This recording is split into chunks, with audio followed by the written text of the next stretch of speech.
This call is now being.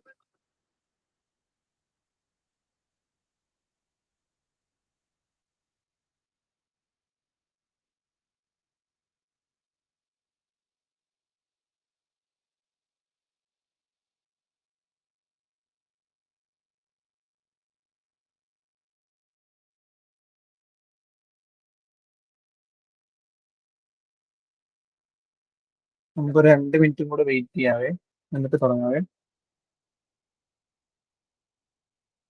ഞാൻ audible അല്ലേ ഒന്ന് പറയണേ. ജസ്റ്റ് ഓഡിബിൾ ആണെങ്കിൽ ഒരു thumbs തരണേ.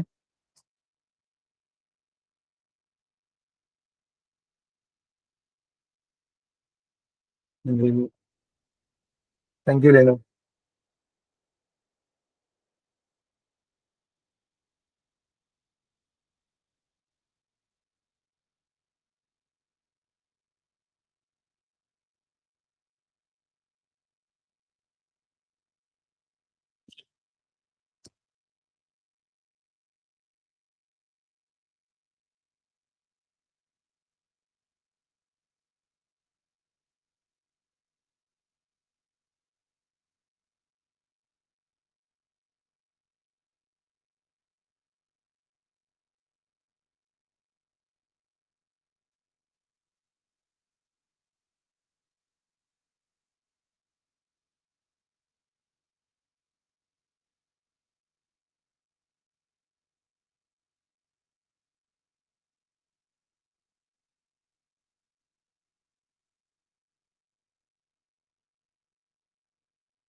So good evening all. Join ആക്കിയിട്ടുണ്ട്. Okay, good evening. സോ നമ്മൾ ഇന്ന് social work research and statistics, അപ്പൊ ഇതിന്റെ കുറച്ച് ക്വസ്റ്റ്യൻസ് ആയിരിക്കും നമ്മൾ ഇന്ന് ഡിസ്കസ് ചെയ്യുന്നതായിരുന്നു. അപ്പൊ നമുക്ക് എന്തായാലും ക്വസ്റ്റ്യൻസ് നോക്കാം. അതിന് മുന്നേ ഞാൻ ചോദിക്കട്ടെ, നിങ്ങൾ ഈ ഒരു വീഡിയോ കണ്ടായിരുന്നോ? Good evening. ഗുഡ് ഈവനിങ് ലീലോ, താങ്ക് യു. ഞാൻ ചോദിക്കട്ടെ, ഇതിന്റെ വീഡിയോസ് ഒക്കെ നിങ്ങൾ കണ്ടായിരുന്നോ? എത്ര പേര് മൊത്തം വീഡിയോസ് കണ്ട് തീർത്തു സോഷ്യൽ വർക്ക് റിസർച്ച് ആൻഡ് സ്റ്റാറ്റിസ്റ്റിക്സിന്റെ? റിവിഷൻ ഒക്കെ റൗണ്ട് ചെയ്തോ? എന്താ അവസ്ഥ?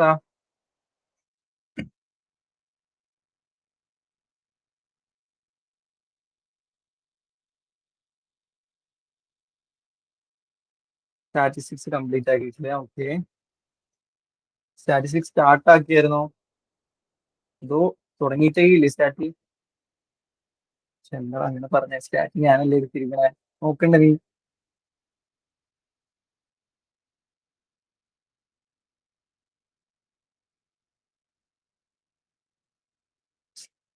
ബാക്കിയുള്ളവർക്ക് എന്താ അവസ്ഥ? ഇതിന്റെ കണ്ടായിരുന്നോ?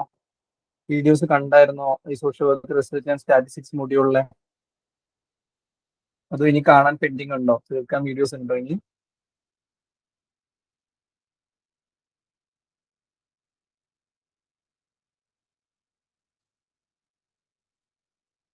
പെൻഡിങ് ഉണ്ട്. ഓക്കെ സനീഷ. ഏതാ പെൻഡിങ്? ഏതാ എല്ലാവർക്കും? സ്റ്റാറ്റിയുടെ പോർഷൻ ആണോ പെൻഡിങ് ഉള്ളത്? റിസർച്ചിന്റെ പോർഷൻസ് എങ്കിലും കംപ്ലീറ്റ് ആക്കിയിട്ടുണ്ടോ ഫുള്ളായിട്ട്?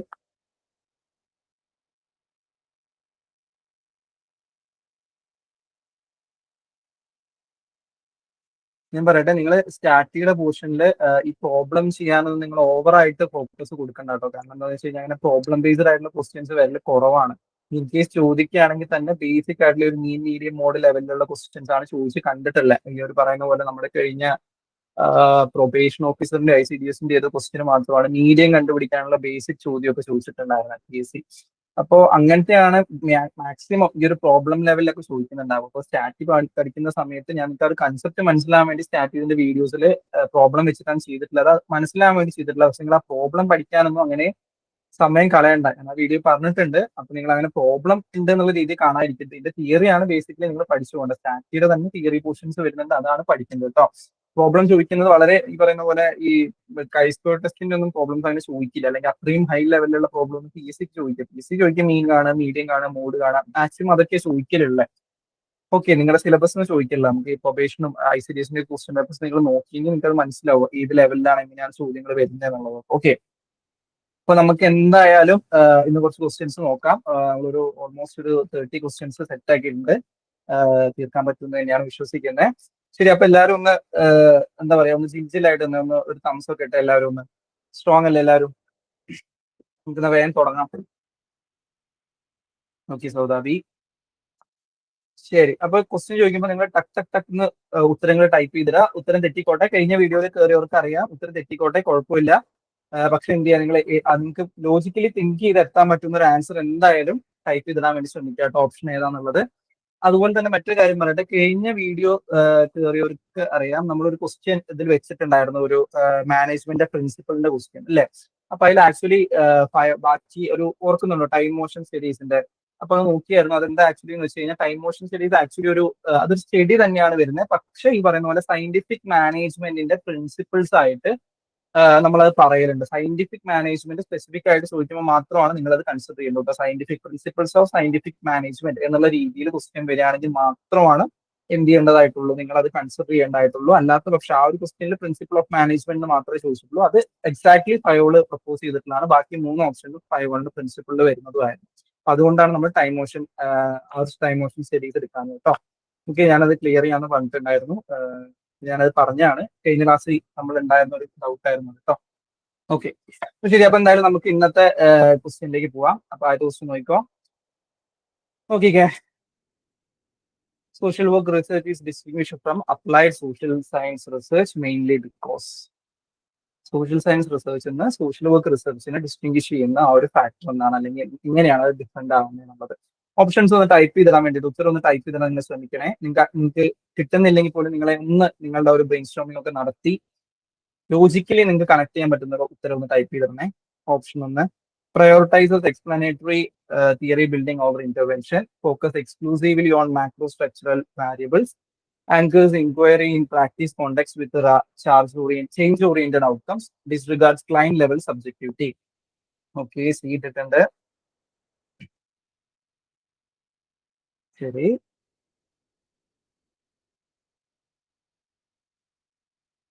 ജസ്റ്റ് തെറ്റിക്കോട്ടെ. നിങ്ങൾ ഉത്തരം തെറ്റെന്ന് വിചാരിച്ചിട്ട് ആരും ടൈപ്പ് ചെയ്യാതിരിക്കരുത്. തെറ്റിയാലും നമുക്ക് കുഴപ്പമില്ല. തെറ്റി നമുക്ക് പഠിക്കാൻ വേണ്ടിയിട്ട് നമ്മൾ പ്രോസസ്സിലല്ലേ ഇപ്പൊ എന്തായാലും. നിങ്ങൾ അങ്ങനെ ഒന്ന് ടൈപ്പ് ചെയ്തിടാൻ വേണ്ടി ശ്രമിക്കുക. നിങ്ങളുടെ ആ ഒരു ആക്റ്റീവ് പാർട്ടിസിപ്പേഷൻ ഉണ്ടാകാൻ വേണ്ടിയിട്ടാണ്. നമുക്ക് ഒരു വോയിസ് ഇല്ലാത്തതുകൊണ്ട് നിങ്ങൾ അവിടെ ഉണ്ട് എനിക്ക് ഉറപ്പ് വരുത്താൻ വേണ്ടിയിട്ടാണ്. Okay, B. ശരി,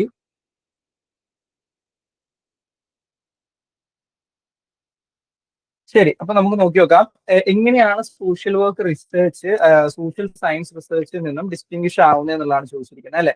അപ്പൊ നിങ്ങൾ ആലോചിക്കുക, സോഷ്യൽ സയൻസ് റിസർച്ച് എന്ന് പറയുന്നത് കുറച്ചും കൂടെ ബ്രോഡർ ആയിട്ടുള്ള ഒരു സംഭവമാണ് അല്ലെ? നമ്മൾ വളരെ ബ്രോഡ് ആയിട്ട് നിൽക്കുന്നതാണ്. അല്ലെങ്കിൽ ഒരു ജനറൽ ആയിട്ട് നമ്മൾ പറയുന്നതാണ്. സോഷ്യൽ വർക്ക് റിസർച്ച് എന്ന് പറയുമ്പോൾ നമ്മൾ കുറച്ചും കൂടെ സ്പെസിഫിക് ആവുന്നുണ്ട്. സോഷ്യൽ സയൻസ് അല്ലെങ്കിൽ സോഷ്യൽ സയൻസിൽ നിന്ന് കുറച്ചും കൂടെ സ്പെസിഫിക് ആയിട്ടാണ് നമ്മൾ സോഷ്യൽ വർക്കിലേക്ക് വരുന്നത് അല്ലെ. അപ്പൊ നോക്കിയേ, prioritise explanatory theory building over intervention. Explanatory theory building, explanatory ആയിട്ടുള്ള സോഷ്യൽ സയൻസിലും നടക്കുന്നുണ്ട്, സോഷ്യൽ വർക്കിലും നടക്കുന്നുണ്ട്. അത് സ്പെസിഫിക്കലി സോഷ്യൽ വർക്കിനെ മാത്രമായിട്ട് നമുക്ക് എടുത്ത് പറയാൻ വേണ്ടി പറ്റുന്നതല്ല. അപ്പൊ നമുക്ക് മനസ്സിലാക്കാലോ, focus exclusively on macro sectoral variables. നമ്മൾ മുന്നേയും പറഞ്ഞിട്ടുള്ള ഒരു സംഭവമാണ് മാക്രോ, അതായത് എക്സ്ക്ലൂസീവ്ലി എക്സ്ട്രീം സ്റ്റേറ്റ്മെന്റ്സ് വരുന്ന സമയത്ത് നിങ്ങൾ രണ്ടു വട്ടം ആലോചിക്കുക അത് ശരിയാവാനുള്ള ചാൻസസ് എത്രത്തോളം വരുന്നുണ്ട്. മാക്രോ സ്ട്രക്ചറൽ വാരിയബിൾസിനെ മാത്രമേ ഫോക്കസ് ചെയ്യുന്നുള്ളൂ എന്ന് പറഞ്ഞു കഴിഞ്ഞാൽ എന്താ ഉദ്ദേശിക്കുന്നത്? ഒരു എക്സ്ട്രീം സ്റ്റേറ്റ്മെന്റ്, ഒരു തരത്തിലും നമ്മൾ അവിടെ മൈക്രോ സ്ട്രക്ചറൽ വാരിയബിൾസിന് ഇൻക്ലൂഡ് ചെയ്യുന്നില്ല, അല്ലെങ്കിൽ അങ്ങനത്തെ കാര്യങ്ങൾ ഒന്നും നോക്കുന്നില്ല എന്നാണ് പറഞ്ഞിരിക്കുന്നത്. സോ എന്താ പറയുക, ഒരു 90% എന്തായിരിക്കും ആ സ്റ്റേറ്റ്മെന്റ് തെറ്റാവാനുള്ള ചാൻസസ് ഉള്ളത്. പിന്നെ അല്ലെങ്കിൽ തന്നെ നിങ്ങൾ ചിന്തിച്ചുകൂടെ, മാക്രോ സ്ട്രക്ചറൽ വാരിയബിൾസിനെ മാത്രമേ നമ്മൾ നോക്കുന്നുള്ളൂ എന്ന് പറയുന്ന കാര്യമില്ലല്ലോ. ഇനിയിപ്പോ അങ്ങനെ എടുക്കുകയാണെങ്കിൽ തന്നെ മാക്രോ സ്ട്രക്ചറൽ വാരിയബിൾസിന് മൈക്രോയും നമ്മൾ നോക്കുന്നുണ്ടായിരിക്കും. അടുത്ത് നോക്കിയേ, inquiry in practice context with change oriented outcomes. അതല്ലേ നമ്മൾ ബേസിക്കലി പറയുന്ന ഒരു സംഭവം. സോഷ്യൽ വർക്ക് റിസർച്ച് എപ്പോഴും എങ്ങനെയായിരിക്കും വരുന്നുണ്ടാവുക? ചേഞ്ച് ഓറിയന്റഡ് ഔട്ട്കംസിനെ ആയിരിക്കും നമ്മൾ ഫോക്കസ് ചെയ്യുന്നുണ്ടാവുക.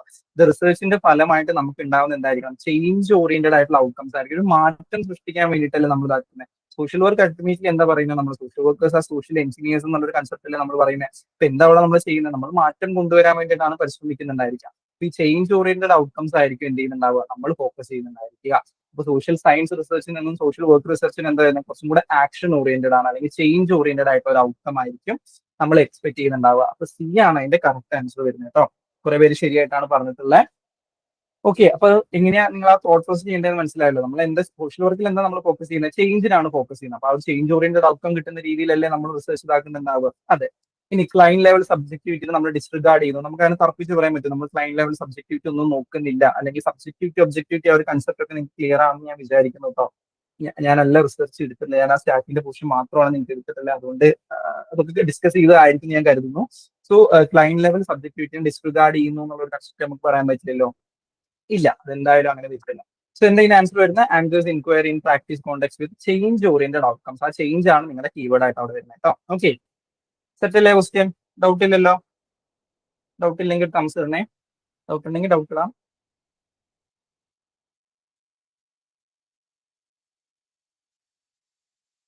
ഓക്കെ, ശരി. അടുത്ത ക്വസ്റ്റ്യൻ പിടിച്ചോ. A hypothesis that specifies the direction and magnitude of the relationship is called. Hypothesis നിങ്ങൾക്ക് പഠിപ്പിച്ചിട്ടുണ്ടായിരിക്കും. കോംപ്ലക്സ് റിലേഷണൽ സ്റ്റാറ്റിസ്റ്റിക്സ് ഇങ്ങനെ ഈ ഒരു ഫുൾ ടെർമിനോളജീസ് വെച്ച് പഠിപ്പിച്ചിട്ടുണ്ടാവുമെന്ന് എനിക്കറിയില്ല. എന്നാൽ പോലും നിങ്ങൾ ജസ്റ്റ് ഒന്ന് നോക്കിക്കേ, നമുക്ക് കണക്ട് ചെയ്തെടുക്കാൻ പറ്റുന്ന തന്നെയുള്ളൂ, അത്ര ഡിഫിക്കൽട്ട് ആയിട്ടുള്ളതല്ല.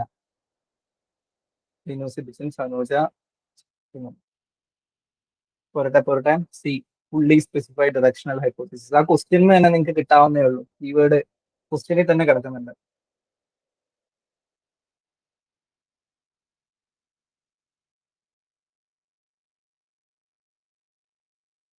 ആരെങ്കിലും പറയുന്നുണ്ടെങ്കിൽ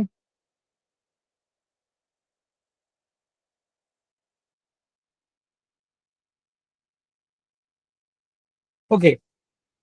അപ്പൊ നമുക്ക് നോക്കാം എന്താ പറഞ്ഞിരിക്കുന്നത്. The hypothesis that specifies the direction and magnitude of the relationship. ഒരു റിലേഷൻഷിപ്പ് നമുക്കറിയാം, വാരിയബിൾസ് തമ്മിലുള്ള റിലേഷൻഷിപ്പ് ഉണ്ടായിരിക്കും. അപ്പൊ ഈ വാരിയബിൾസ് തമ്മിലുള്ള റിലേഷൻഷിപ്പിന്റെ ഡയറക്ഷനും മാഗ്നിറ്റ്യൂഡും സ്പെസിഫൈ ചെയ്യുന്ന ഹൈപ്പോത്തിസിസിനെ നമ്മൾ എന്താണ് പറയാന്ന് പറഞ്ഞിരിക്കുന്നത്? നോക്കിയാൽ complex relational hypothesis, statistical null hypothesis, fully specified directional hypothesis, context dependent heuristic hypothesis. അപ്പൊ നിങ്ങൾ നോക്കിക്കേ, ഇതിലിപ്പോ കീവേഡ് ഭയങ്കര സുഖമായതുകൊണ്ട് നിങ്ങൾക്ക് കണക്ട് ചെയ്യാൻ പറ്റുന്ന ഒരു സംഭവമാണ് ഫുള്ളി സ്പെസിഫൈഡ് ഡയറക്ഷണൽ ഹൈപ്പോത്തിസിസ് അല്ലെ.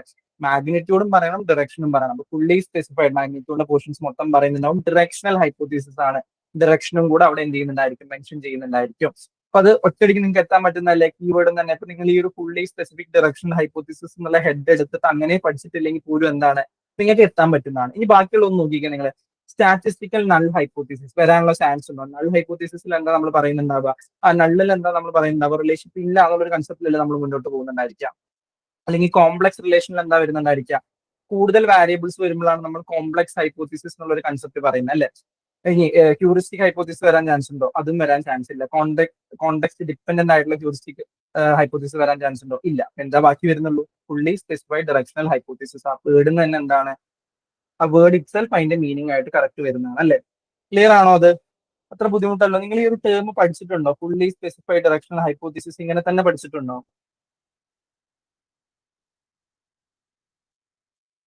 ഇല്ല. പക്ഷെ ഉത്തരത്തിൽ എത്താൻ വലിയ ബുദ്ധിമുട്ട് തോന്നിയില്ലല്ലോ. ആ ഒരു ഡിറക്ഷൻ മാഗ്നിറ്റ്യൂഡ് ആ ഒരു കീവേഡ് വെച്ചിട്ട് നിങ്ങൾക്ക് എത്താൻ പറ്റുന്നത്, അല്ലെങ്കിൽ നിങ്ങൾക്ക് എലിമിനേറ്റ് ചെയ്യാനും പറ്റും. നൾ ഹൈപ്പോത്തിസിസ് എന്ന് പറയുമ്പോൾ എന്തായാലും അതിൽ ഡിറക്ഷനും മാഗ്നിറ്റ്യൂഡും കാണിക്കാനുള്ള ചാൻസസ് ഇല്ല. കോംപ്ലക്സ് റിലേഷണൽ കോംപ്ലക്സ് ഹൈപ്പോത്തിസിസ് പഠിച്ചിട്ടുള്ളതല്ലേ? ആ ഒരു ടേം കേട്ടിട്ടുണ്ടോ നിങ്ങൾ, കോംപ്ലക്സ് ഹൈപ്പോത്തിസിസ് എന്നുള്ളത്? കോംപ്ലക്സ് റിലേഷണൽ എന്ന് കേട്ടിട്ടില്ലെങ്കിലും കോംപ്ലക്സ് ഹൈപ്പോത്തിസിസ് അപ്പൊ നിങ്ങൾക്ക് അറിയുന്നില്ല, അപ്പൊ അതാവാനും ചാൻസ് ഇല്ല എന്ന് ഊഹിക്കാലോ. പിന്നെ ഹ്യൂറിസ്റ്റിക് ഹൈപ്പോത്തിസിസ് ആയിരിക്കും, പക്ഷെ അത് ഈ ഒരു ടെർമിനോളജി വെച്ചിട്ട് നിങ്ങൾക്ക് കിട്ടുന്നുള്ളതല്ലേ അത്. ഓക്കെ, തെറ്റാണെന്ന് വിചാരിക്കുന്നു. ഫുള്ളി സ്പെസിഫൈഡ് ഡയറക്ഷണൽ ഹൈപ്പോത്തിസിസ് ആണ് പറയുന്നത് കേട്ടോ. ശരി, നിങ്ങൾ ഇങ്ങനത്തെ ക്വസ്റ്റ്യനും കൂടെ എപ്പോഴും എക്സ്പെക്ട് ചെയ്യണം കേട്ടോ. ഫുള്ളി നമ്മൾ പഠിച്ചതെന്ന് മാത്രമായിരിക്കില്ല, പക്ഷെ നമ്മൾ പഠിച്ചത് വെച്ചിട്ട് നമുക്ക് എന്ത് ചെയ്യാൻ വേണ്ടി പറ്റണം, നമ്മുടെ ആ ഒരു സ്കില്ല് വെച്ചിട്ട് നമുക്ക് എത്തിപ്പെടാൻ പറ്റുന്ന ക്വസ്റ്റ്യൻസും ഉണ്ടായിരിക്കും. ശരി, നോക്കിക്കേ. The most critical threat to internal validity in a non equivalent control group design is. ശ്രദ്ധിക്കണം, മോസ്റ്റ് ക്രിട്ടിക്കൽ ത്രെറ്റ് എന്നാണ് ചോദിച്ചിരിക്കുന്നത് കേട്ടോ. ഇന്റേണൽ വാലിഡിറ്റിയുടെ ത്രെറ്റ് എന്താണെന്നുള്ളതല്ല ചോദിച്ചിരിക്കുന്നത്, മോസ്റ്റ് ക്രിട്ടിക്കൽ ത്രെറ്റ് എന്നാണ് ചോദിച്ചിരിക്കുന്നത്. അത് ഏത് കോണ്ടെക്സ്റ്റിൽ? Non equivalent control group design ആണെങ്കിൽ. ശ്രദ്ധിക്കുക കേട്ടോ, അത് ഇന്റേണൽ വാലിഡിറ്റിയുടെ ത്രെറ്റ് അല്ല ചോദിച്ചിരിക്കുന്നത്. അതിൽ ഇന്റേണൽ വാലിഡിറ്റിയുടെ തന്നെ മോസ്റ്റ് ക്രിട്ടിക്കൽ ആയിട്ടുള്ള ചോദിച്ചിരിക്കുന്നത്. അപ്പൊ കീവേഡ് ശ്രദ്ധിക്കണേ.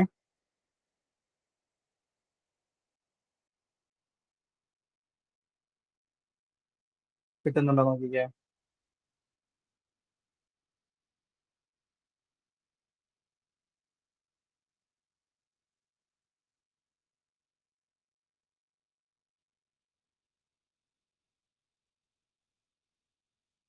ഓക്കെ, ഫിലോസഫിക്ഷൻ ഡി പറഞ്ഞിട്ടുണ്ട്, മൊറാലിറ്റി ആണെന്ന് പറഞ്ഞിട്ടുണ്ട്. ഓക്കെ,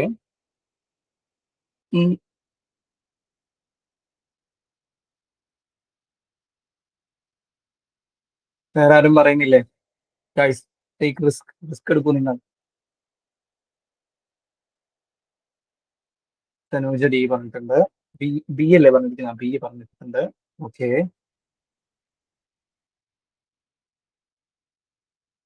വേറെ?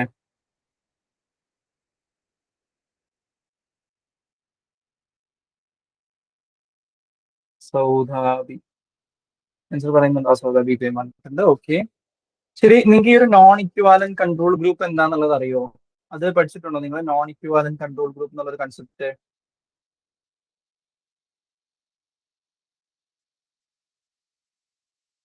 നോൺ ഇക്വിവാലൻ കൺട്രോൾ ഗ്രൂപ്പ് അത് പഠിച്ചിട്ടില്ല. ഇന്റേണൽ വാലിഡിറ്റി പഠിച്ചിട്ടില്ലല്ലേ? നോ കൺട്രോൾ ഗ്രൂപ്പ്, കൺട്രോൾ ഗ്രൂപ്പേ പഠിച്ചിട്ടില്ല എന്നാണോ? കൺട്രോൾ ഗ്രൂപ്പ് പഠിച്ചിട്ടുണ്ടെന്നാണോ ഉദ്ദേശിച്ചത് ലിനു?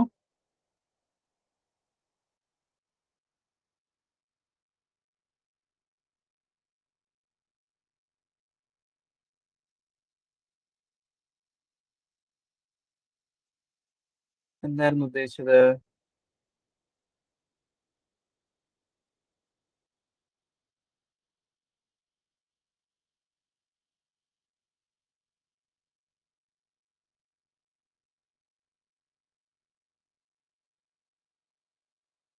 Not existence.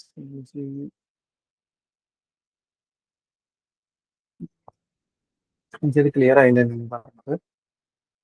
ശരി, നോക്കാം. ക്വസ്റ്റ്യൻ എന്തായാലും നമുക്ക് നോക്കാം. No functional ceasing. ഓക്കെ, ശരി, നമുക്ക് എന്തായാലും നോക്കി നോക്കാം. The most critical threat to internal validity in a non equivalent control group design is.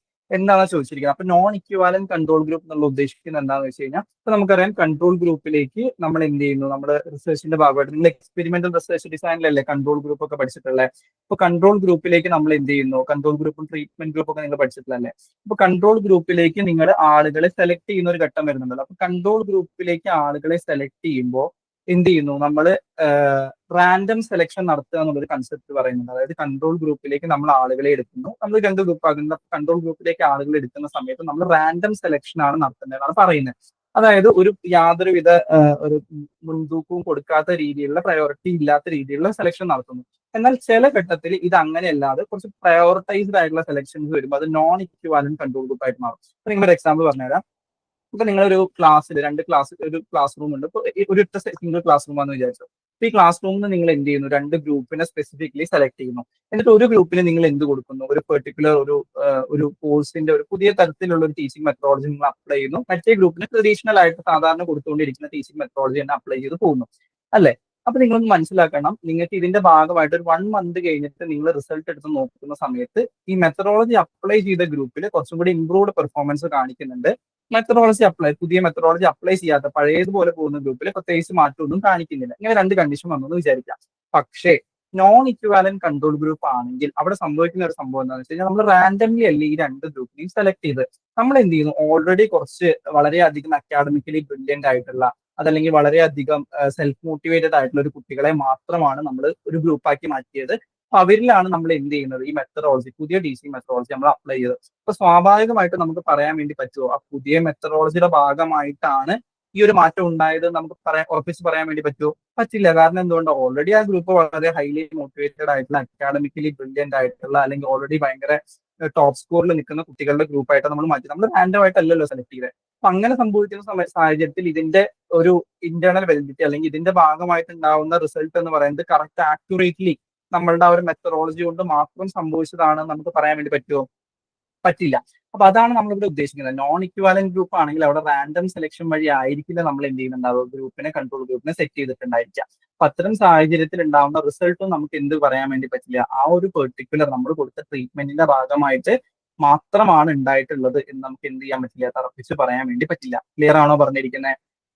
Okay. അപ്പൊ ഇവിടെ എന്തായിരിക്കും വരുന്നത്, ഇപ്പൊ most critical threat to internal വെലിഡിറ്റിനെ ബാധിക്കുന്ന മോസ്റ്റ് ക്രിട്ടിക്കൽ ത്രെറ്റ് ഏതാണെന്നാണ് ചോദിച്ചിരിക്കുന്നത്. Non equivalent control group. അതും കൂടി നിങ്ങൾ ശ്രദ്ധിക്കണം കേട്ടോ. നിങ്ങൾ ഇന്റേണൽ വെലിഡിറ്റിനെ മാത്രം ബാധിക്കുന്നതാണെന്ന് ചോദിച്ചു കഴിഞ്ഞാൽ പറയുന്ന പോലെ മെച്ചുറേഷൻ ഇൻസ്ട്രുമെന്റേഷൻ കുറച്ചും കൂടെ റിലയബിലിറ്റിനെ ബാധിക്കുന്നതാണ്.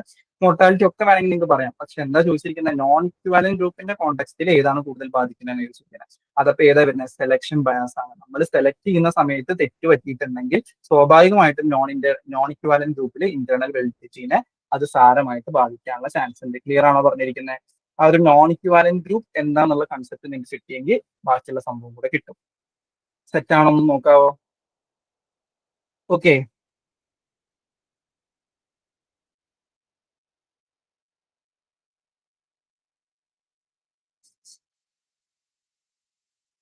സെറ്റ് അല്ലേ? Okay. Okay Saudi, thank you. അപ്പൊ ഇതിന്റെ ആൻസർ എന്താ വരുന്നത്, സെലക്ഷൻ ബയസ് ആണ് അതിന്റെ ആൻസർ വരുന്നത് കേട്ടോ. അതായത് തുടക്കത്തിലേ നമുക്ക് പാടിയിട്ടുണ്ട്, അപ്പൊ പിന്നെ എന്തായാലും എന്തായിരിക്കും അവസാനം എത്തുമ്പോഴും മൊത്തത്തിൽ പാടും. ഓക്കെ, അതാണ് ഉദ്ദേശിച്ചിരിക്കുന്നത് ചുരുക്കി പറഞ്ഞ. ശരി, അടുത്ത് നോക്കിക്കേ. A mixed method intervention study selects qualitative cases after quantitative result to explain subgroup variation. This design is. ഇത് ഞാൻ എടുത്തിട്ടുള്ളതാണ്. എനിക്ക് അതേ മറ്റേ ഫാക്കൽറ്റിയും കൂടെ എടുത്തിട്ടുണ്ടായിരിക്കും ചിലപ്പോ. മിക്സഡ് മെത്തേഡ്സിൽ പറയുന്നതാണ്, നമ്മൾ ട്രയാങ്കുലേഷൻ ഒക്കെ പറയുന്ന സമയത്ത് പറയുന്നുണ്ട്. ഒന്ന് ആലോചിച്ച് നോക്കിക്കേ, ക്വസ്റ്റ്യൻ ശ്രദ്ധിച്ച് വായിക്കണേ. ഏതാണ് ആദ്യം വരുന്നത് പിന്നെ ഏതാ വരുന്നത് എന്നുള്ള വൃത്തിക്ക് വായിക്കണേ. Qualitative cases after quantitative result എന്നാണ് പറഞ്ഞിരിക്കുന്നത്. സോ ഫസ്റ്റ് ക്വാണ്ടിറ്റേറ്റീവ് വരുന്നു, പിന്നെ ക്വാളിറ്റേറ്റീവ് വരുന്നു. അങ്ങനെയുള്ള മിക്സഡ് മെത്തേഡ് ഇന്റർവെൻഷൻ ആണ് നടത്തിയിട്ടുള്ളത്. അതിന്റെ പേരെന്താണ്, ആ ഡിസൈനിന്റെ പെർട്ടിക്കുലർ ഡിസൈനിന്റെ പേരെന്താണെന്ന് ചോദിച്ചിരിക്കുന്നത്.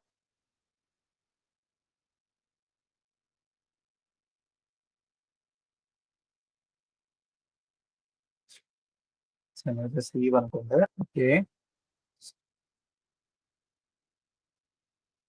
ലിനു ലിനു സൗദാവി എവിടെ? ഉത്തരം പറയൂ. ചുമ്മാ എന്തെങ്കിലും ഒരു ആൻസർ പറഞ്ഞേ. ഒന്ന് നിങ്ങൾക്ക് തോന്നുന്ന എങ്ങനെയാന്ന് ആ പേര് വെച്ചിട്ട്, ഒന്ന് ആദ്യം ക്വാണ്ടിറ്റേറ്റീവ് വരുന്നു പിന്നെ ക്വാളിറ്റേറ്റീവ് വരുന്നു, ഒന്ന് വന്നിട്ട് ഒന്ന് വരുന്നു. അപ്പൊ അങ്ങനത്തെ ഒരു പ്രോസസ്സിനൊക്കെ നമ്മൾ എന്താ പറയാ എന്നുള്ള രീതിയിൽ ഒന്ന് വായിച്ചു നോക്കിക്കേ.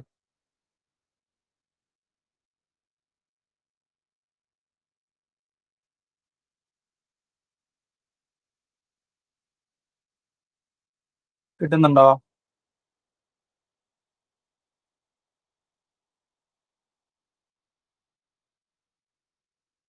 ആണല്ലോ അല്ലേ.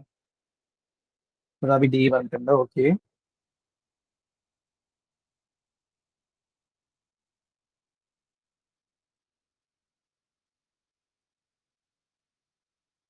ശരി. അപ്പൊ നമുക്ക് നോക്കാം. ഇതിലെന്താ പറഞ്ഞിരിക്കുന്നത്, ഒരു മിക്സഡ് മെത്തേഡ് ആണെന്ന് പറഞ്ഞിട്ടുണ്ട്. Qualitative cases after quantitative result എന്നാ പറഞ്ഞിരിക്കുന്നത്. അപ്പൊ ഏത് ആദ്യം വരുന്നത്, ആദ്യം ക്വാണ്ടിറ്റേറ്റീവ് വരുന്നു, അത് കഴിഞ്ഞിട്ടാണ് ക്വാളിറ്റേറ്റീവ് വരുന്നത്. നിങ്ങൾ ശ്രദ്ധിക്കണം കേട്ടോ. ആദ്യം ക്വാണ്ടിറ്റേറ്റീവ് ആണ് വരുന്നത്, പിന്നീടാണ് ക്വാളിറ്റേറ്റീവ് ആയിട്ടുള്ള സംഭവം വരുന്നത്. അപ്പൊ ഇത് വരുന്ന ഈ പെർട്ടിക്കുലർ ഡിസൈൻ എന്താ പറയുന്നത് ചോദിച്ചാൽ, നമ്മളിത് ട്രയാങ്കുലേഷൻ ഒക്കെ പഠിക്കുന്ന സമയത്ത് പഠിച്ചിട്ടുണ്ട് അല്ലെ, മെത്തഡോളജിക്കൽ ട്രയാങ്കുലേഷന്റെ ആ സൈഡിലൊക്കെ ആയിട്ട് നമ്മൾ പറഞ്ഞിട്ടുണ്ട്. അപ്പൊ അവിടെ എന്താ നമ്മൾ പറഞ്ഞിട്ടുണ്ടായിരുന്നത്? സോ സീക്വൻഷ്യൽ എക്സ്പ്ലനേറ്ററി ആണ്, സീക്വൻഷ്യൽ എക്സ്പ്ലനേറ്ററി എന്നുള്ളതാണ് ഇതിന്റെ ആൻസർ വരുന്നത്. അപ്പൊ എന്താ സീക്വൻഷ്യൽ എക്സ്പ്ലനേറ്ററിയിൽ പറഞ്ഞിട്ടുണ്ടായിരുന്നത്? നമ്മൾ ആദ്യം ക്വാണ്ടിറ്റേറ്റീവ് വരുന്നു, അത് കഴിഞ്ഞിട്ട് എന്ത് വരുന്നു? ക്വാളിറ്റേറ്റീവ് വരുന്നു. സോ ഫസ്റ്റ് നമ്മൾ ക്വാണ്ടിറ്റേറ്റീവ് റിസൾട്ട്സ് ഉണ്ടാക്കുന്നു, അതിന്റെ ബേസിസിൽ ക്വാളിറ്റേറ്റീവ് കേസസ് ഉണ്ടാക്കുന്നു. അപ്പൊ ഇങ്ങനെയായിരുന്നു പറഞ്ഞിട്ടുണ്ടാകും സീക്വൻഷ്യൽ എക്സ്പ്ലനേറ്ററി. രണ്ടെണ്ണം നമ്മൾ ഒരുമിച്ച് യൂസ് ചെയ്യുന്നത്. ട്രയാങ്കുലേഷൻ എന്ന് പറഞ്ഞാൽ ബേസിക്കലി എന്താ നമ്മൾ പറയുന്നത്? മൾട്ടിപ്പിൾ ആയിട്ടുള്ള മെത്തേഡ്സ് അല്ലെങ്കിൽ മൾട്ടിപ്പിൾ ആയിട്ടുള്ള ഡാറ്റ കളക്ഷൻ അല്ലെങ്കിൽ മൾട്ടിപ്പിൾ ആയിട്ടുള്ള ഇൻവെസ്റ്റിഗേഴ്സ് യൂസ് ചെയ്യുന്നത്. ഇങ്ങനത്തെ ഒരു സംഭവം നമ്മൾ ട്രയാങ്കുലേഷൻ എന്നൊരു കൺസെപ്റ്റ് പറയുന്നത്. ഇവിടെ എന്താ ചോദിച്ചിരിക്കുന്നത്? ക്വാളിറ്റേറ്റീവ് കേസസ് ആഫ്റ്റർ ക്വാണ്ടിറ്റേറ്റീവ് എന്ന് പറഞ്ഞിരിക്കുന്നത്. So first quantitative and then qualitative. അത് ഏതാവാന ചാൻസ്? സീക്വൻഷ്യൽ എക്സ്പ്ലനേറ്ററി എന്നാണ് നമ്മൾ ആ ഒരു പെർട്ടിക്കുലർ ഡിസൈനിനെ പറയുന്നത് കേട്ടോ. ഇനി ഞാൻ ചോദിക്കട്ടെ, ഇതിന്റെ നേരെ ഉൾട്ടയാണെങ്കിലോ? ആദ്യം ക്വാളിറ്റേറ്റീവ് വരുന്നു, പിന്നീട് ക്വാണ്ടിറ്റേറ്റീവ് വരുന്നു. അതിന് നമ്മൾ എന്താ പറയുന്നത്? ആ പെർട്ടിക്കുലർ ഡിസൈൻ എന്താ പറയുന്നത്? ആർക്കെങ്കിലും പറയാൻ പറ്റുമോ? അതായത് ആദ്യം ക്വാളിറ്റേറ്റീവ് വരുന്നു ആൻഡ് ദെൻ ക്വാണ്ടിറ്റേറ്റീവ് വരുന്നു. പെർട്ടിക്കുലർ ഡിസൈൻ എന്താ പറയാൻ ആർക്കെങ്കിലും ഓർമ്മയുണ്ടോ? Sequential exploratory. Okay, sequential exploratory കേട്ടോ. Thank you Sanuja. Sequential exploratory എന്നാണ് നമ്മൾ ആ ഒരു പെർട്ടിക്കുലർ ഡിസൈനെ പറയാം കേട്ടോ. ഫസ്റ്റ് ക്വാളിറ്റേറ്റീവ്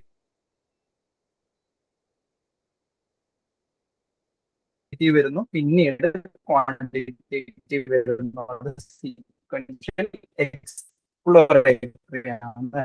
ഇതെന്താ? സീക്വൻഷ്യൽ എക്സ്പ്ലനേറ്ററി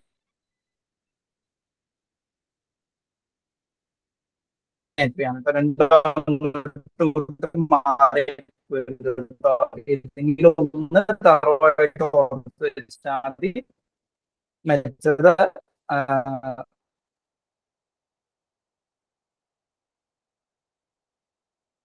അപ്പൊ നിങ്ങൾക്ക് കറക്റ്റ് ആയിട്ട് കിട്ടും. ഓക്കെ, ശരി. സീക്വൻഷ്യൽ ക്ലിയർ ആണെങ്കിൽ ക്ലിയർ ആണെങ്കിൽ ജസ്റ്റ് തംസ് ഇടാവോ?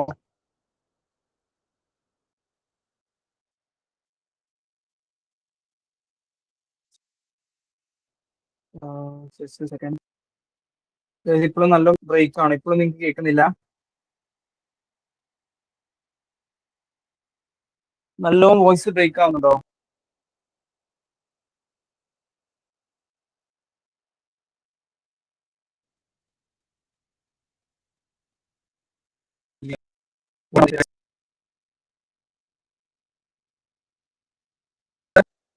ഓക്കെ, ശരി. അടുത്ത് നോക്കിയാൽ which condition must be satisfied for a variable to be considered as mediator? ഒരു വാരിയബിളിനെ നമ്മൾ മീഡിയേറ്റർ എന്നുള്ളൊരു മീഡിയേറ്റർ എന്ന് പറയണമെന്നുണ്ടെങ്കിൽ ഏത് കണ്ടീഷനാണ് സാറ്റിസ്ഫൈ ചെയ്യേണ്ടത് എന്നുള്ളത് ഒന്ന് ആലോചിച്ച് നോക്കിയാൽ. മീഡിയേറ്റർ എന്നുള്ള വാരിയബിൾ മീഡിയേറ്റർ ആ ഒരു കൺസെപ്റ്റ് നിങ്ങൾ കേട്ടിട്ടുണ്ടോ? നിങ്ങൾക്ക് ക്ലാസ്സിൽ കിട്ടിയിട്ടുണ്ടോ അതിനെ കുറിച്ചിട്ട്? വാരിയബിൾസ് പറഞ്ഞ സമയത്ത് മെൻഷൻ ചെയ്തിട്ടുണ്ടോ ഈ വാരിയബിൾ മീഡിയേറ്റർ എന്നുള്ളൊരു സംഭവം?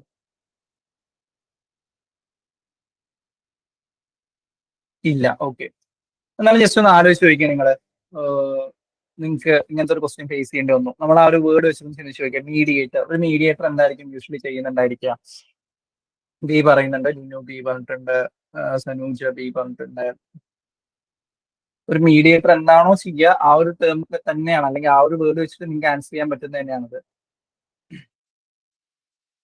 ഓക്കെ, ശരി. എന്താ ഇതിന്റെ ചോദിച്ചിരിക്കുന്നത്? Which condition must be satisfied for a variable to be considered as mediator? ഒരു മീഡിയേറ്റർ സൗദ ബി ബി പറഞ്ഞിട്ടുണ്ട്. ഓക്കെ, ഒരു മീഡിയേറ്റർ എന്നുള്ള രീതിയിൽ നമ്മൾ കൺസിഡർ ചെയ്യണമെങ്കിൽ ഒരു വാരിയബിൾ എന്താണ് സാറ്റിസ്ഫൈ ചെയ്യേണ്ടതെന്നാണ് ചോദിച്ചിരിക്കുന്നത്. അപ്പൊ നിങ്ങൾ മനസ്സിലാക്കേണ്ട സംഭവം എന്ന് വെച്ച് കഴിഞ്ഞാൽ മീഡിയേറ്റേഴ്സ് എപ്പോഴും എന്താ ചെയ്യുന്നത്? ഇടനിലക്കാരാണ് അല്ലെ.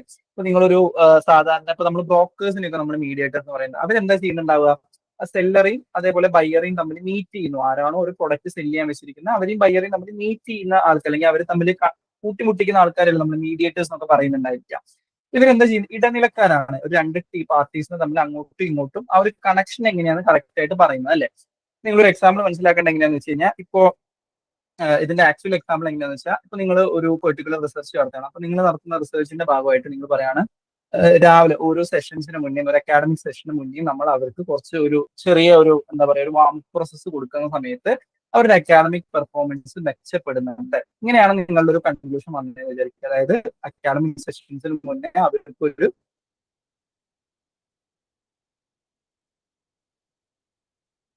വാമപ്പ് പോലെ ഒരു ഫിസിക്കൽ ആയിട്ടുള്ള എന്തെങ്കിലും ഒരു വാമപ്പ് സെഷൻ കൊടുക്കുകയാണെങ്കിൽ അവരുടെ അക്കാഡമിക് പെർഫോമൻസ് മെച്ചപ്പെടുന്നുണ്ട്, അല്ലെങ്കിൽ എക്സാംസിന് മുന്നോട്ട് കൊടുക്കുന്ന സമയത്ത് എക്സാമിന് കുറച്ചും കൂടെ ബെറ്റർ സ്കോർ ആവുന്നുണ്ട്. ഇതാണ് ആ ഒരു കൺസെപ്റ്റ് എന്ന് വിചാരിച്ചോ. ഇവിടെ ആക്ച്വലി നടക്കുന്നത്, ഇവിടെ നമ്മളെ ഒരെണ്ണം എന്താ നമ്മൾ അവർക്ക് ഒരു വാമപ്പ് അല്ലെങ്കിൽ എക്സസൈസ് കൊടുക്കുന്നു എന്നുള്ള ഒരു വാരിയബിൾ വന്നു, അവരുടെ അക്കാഡമിക് പെർഫോമൻസ് മെച്ചപ്പെടുന്നു എന്നുള്ള ഒരു വാരിയബിൾ വന്നു. ഇത് നമ്മൾ കണക്ട് ചെയ്യുന്ന വാരിയബിൾ ഏതെങ്കിലും ഉണ്ടോ? ആക്ച്വലി ഉണ്ട്. എന്താ അവിടെ സംഭവിക്കുന്നത്? നമ്മൾ അവർക്ക് ഒരു വാമപ്പ് കൊടുക്കുന്ന സമയത്ത് അവരുടെ സ്ട്രെസ് ഫാക്ടർ അല്ലെങ്കിൽ സ്ട്രെസ് എന്ന് പറയുന്ന ഒരു സംഭവം എന്ത് ചെയ്യുന്നു? ഡിക്രീസ് ആവുന്നു. അല്ലെങ്കിൽ അവർക്ക് ഒരു കുറച്ചും കൂടെ ഒരു വാം ആയിട്ടുള്ള ഒരു വെൽക്കമിംഗ് ഒക്കെ കിട്ടുന്ന സമയത്ത് അവരുടെ ആ ഒരു സ്ട്രെസ് ലെവൽ കുറയുന്നത് കൊണ്ടാണ് അവർക്ക് എന്ത് ചെയ്യാൻ പറ്റുന്നത്? ബെറ്റർ ആയിട്ട് പെർഫോം ചെയ്യാൻ വേണ്ടി പറ്റുന്നത്. അപ്പോൾ ഈ ഒരു എക്സസൈസിന് എങ്ങനെയാണ് ഒരു ബെറ്റർ പെർഫോമൻസിലേക്ക് എത്തുന്നത് എന്നുള്ള ഒരു പാത്ത് വേ കാണിക്കുന്ന ഏതാ? ആ ഒരു സ്ട്രെസ് എന്നുള്ള ഒരു ഫാക്ടർ കൂടെ, അല്ലെങ്കിൽ സ്ട്രെസ് എന്ന് പറയുന്ന ഒരു വാരിയബിൾ അല്ലേ? ആ സ്ട്രെസ് ലെവലിൽ മാറ്റം വന്നത് കൊണ്ടാണ് എന്ത് സംഭവിക്കുന്നത്? ആക്ച്വലി അവരിൽ ബെറ്റർ പെർഫോമൻസ് ഉണ്ടാവുന്നത്. അത് തന്നെയാണ് ഇവിടെ ഉദ്ദേശിക്കുന്നത്. അപ്പൊ ആ ഒരു വാരിയബിളിനെയാണ് നമ്മൾ എന്തെന്ന് പറയുന്നത്? മീഡിയേറ്റർ വാരിയബിൾ എന്ന് പറയുന്നത്. നമ്മുടെ ഇൻഡിപെൻഡന്റ് വാരിയബിളിനും ഡിപെൻഡന്റ് വാരിയബിളും തമ്മിൽ കണക്ട് ചെയ്യുന്ന വാരിയബിൾ ആണ് എന്തെന്ന് പറയുന്നത്? മീഡിയേറ്റർ വാരിയബിൾ എന്ന് പറയുന്നത്. ഇപ്പൊ നോക്കിയാൽ it directly influence both independent and dependent variable. നമുക്ക് പറയാൻ പറ്റും രണ്ടുപേരും ഒരേപോലെ ഇൻഫ്ലുവൻസ് ചെയ്യുന്നുണ്ട്, അല്ലെങ്കിൽ ഡയറക്റ്റ് ഇൻഫ്ലുവൻസ് ചെയ്യുന്നത് പറയാൻ പറ്റുമോ?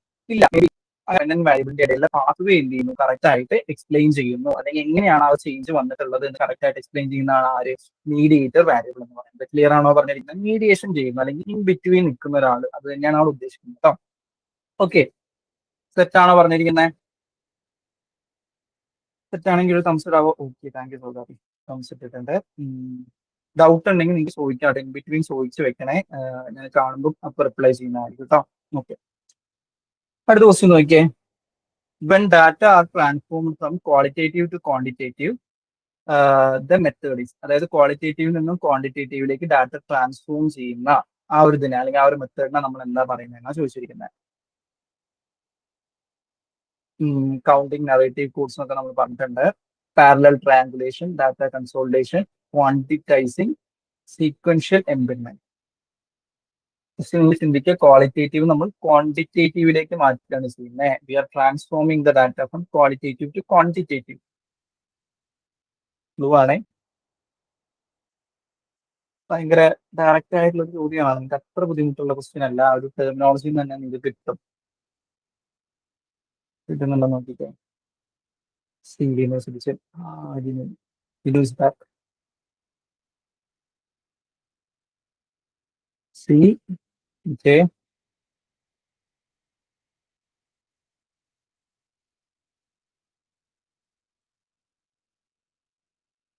ശരി, വേറെ ആരെങ്കിലും പറയുന്നുണ്ടോ?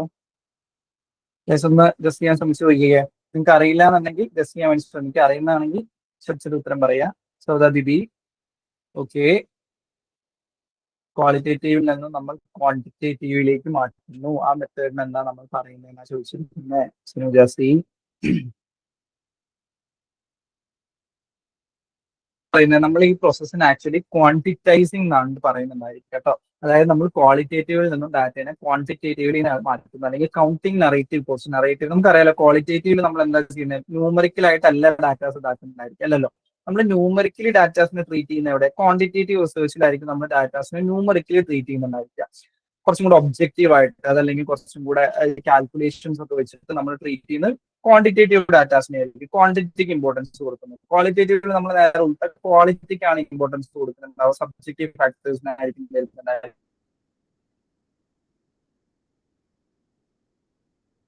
അപ്പൊ ഇത്രയും കാര്യങ്ങൾ നിങ്ങൾക്ക് അറിയുന്നല്ലേ.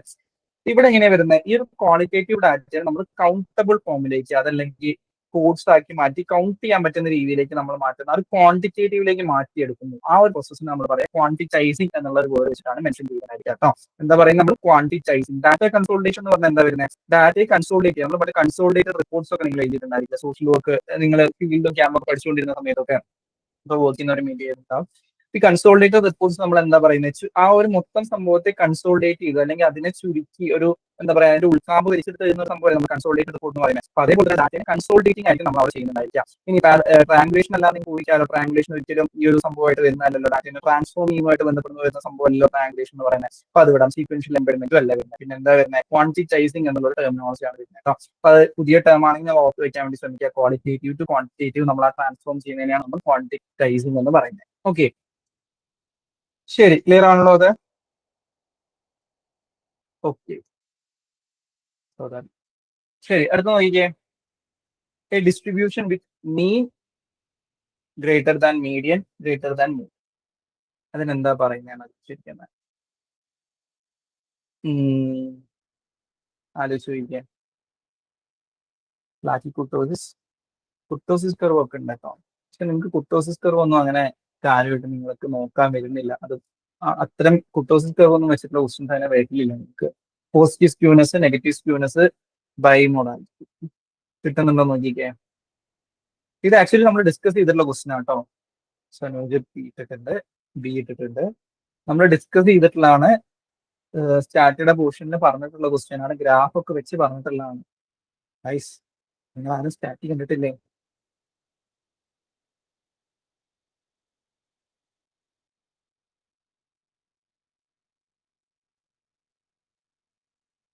മീൻ greater than medium greater than mode എന്ന് പറയുന്നത് ഏതാണ് വരുന്നത്? അല്ലെങ്കിൽ അത് ആ ഡിസ്ട്രിബ്യൂഷൻ നമ്മൾ എന്താ പറയുന്നത്? അല്ലെങ്കിൽ ആ ഒരു പെർട്ടിക്കുലർ സംഭവത്തിൽ നമ്മൾ എന്താ പറയുന്നത്?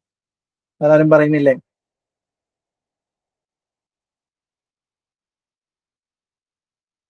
ശരി.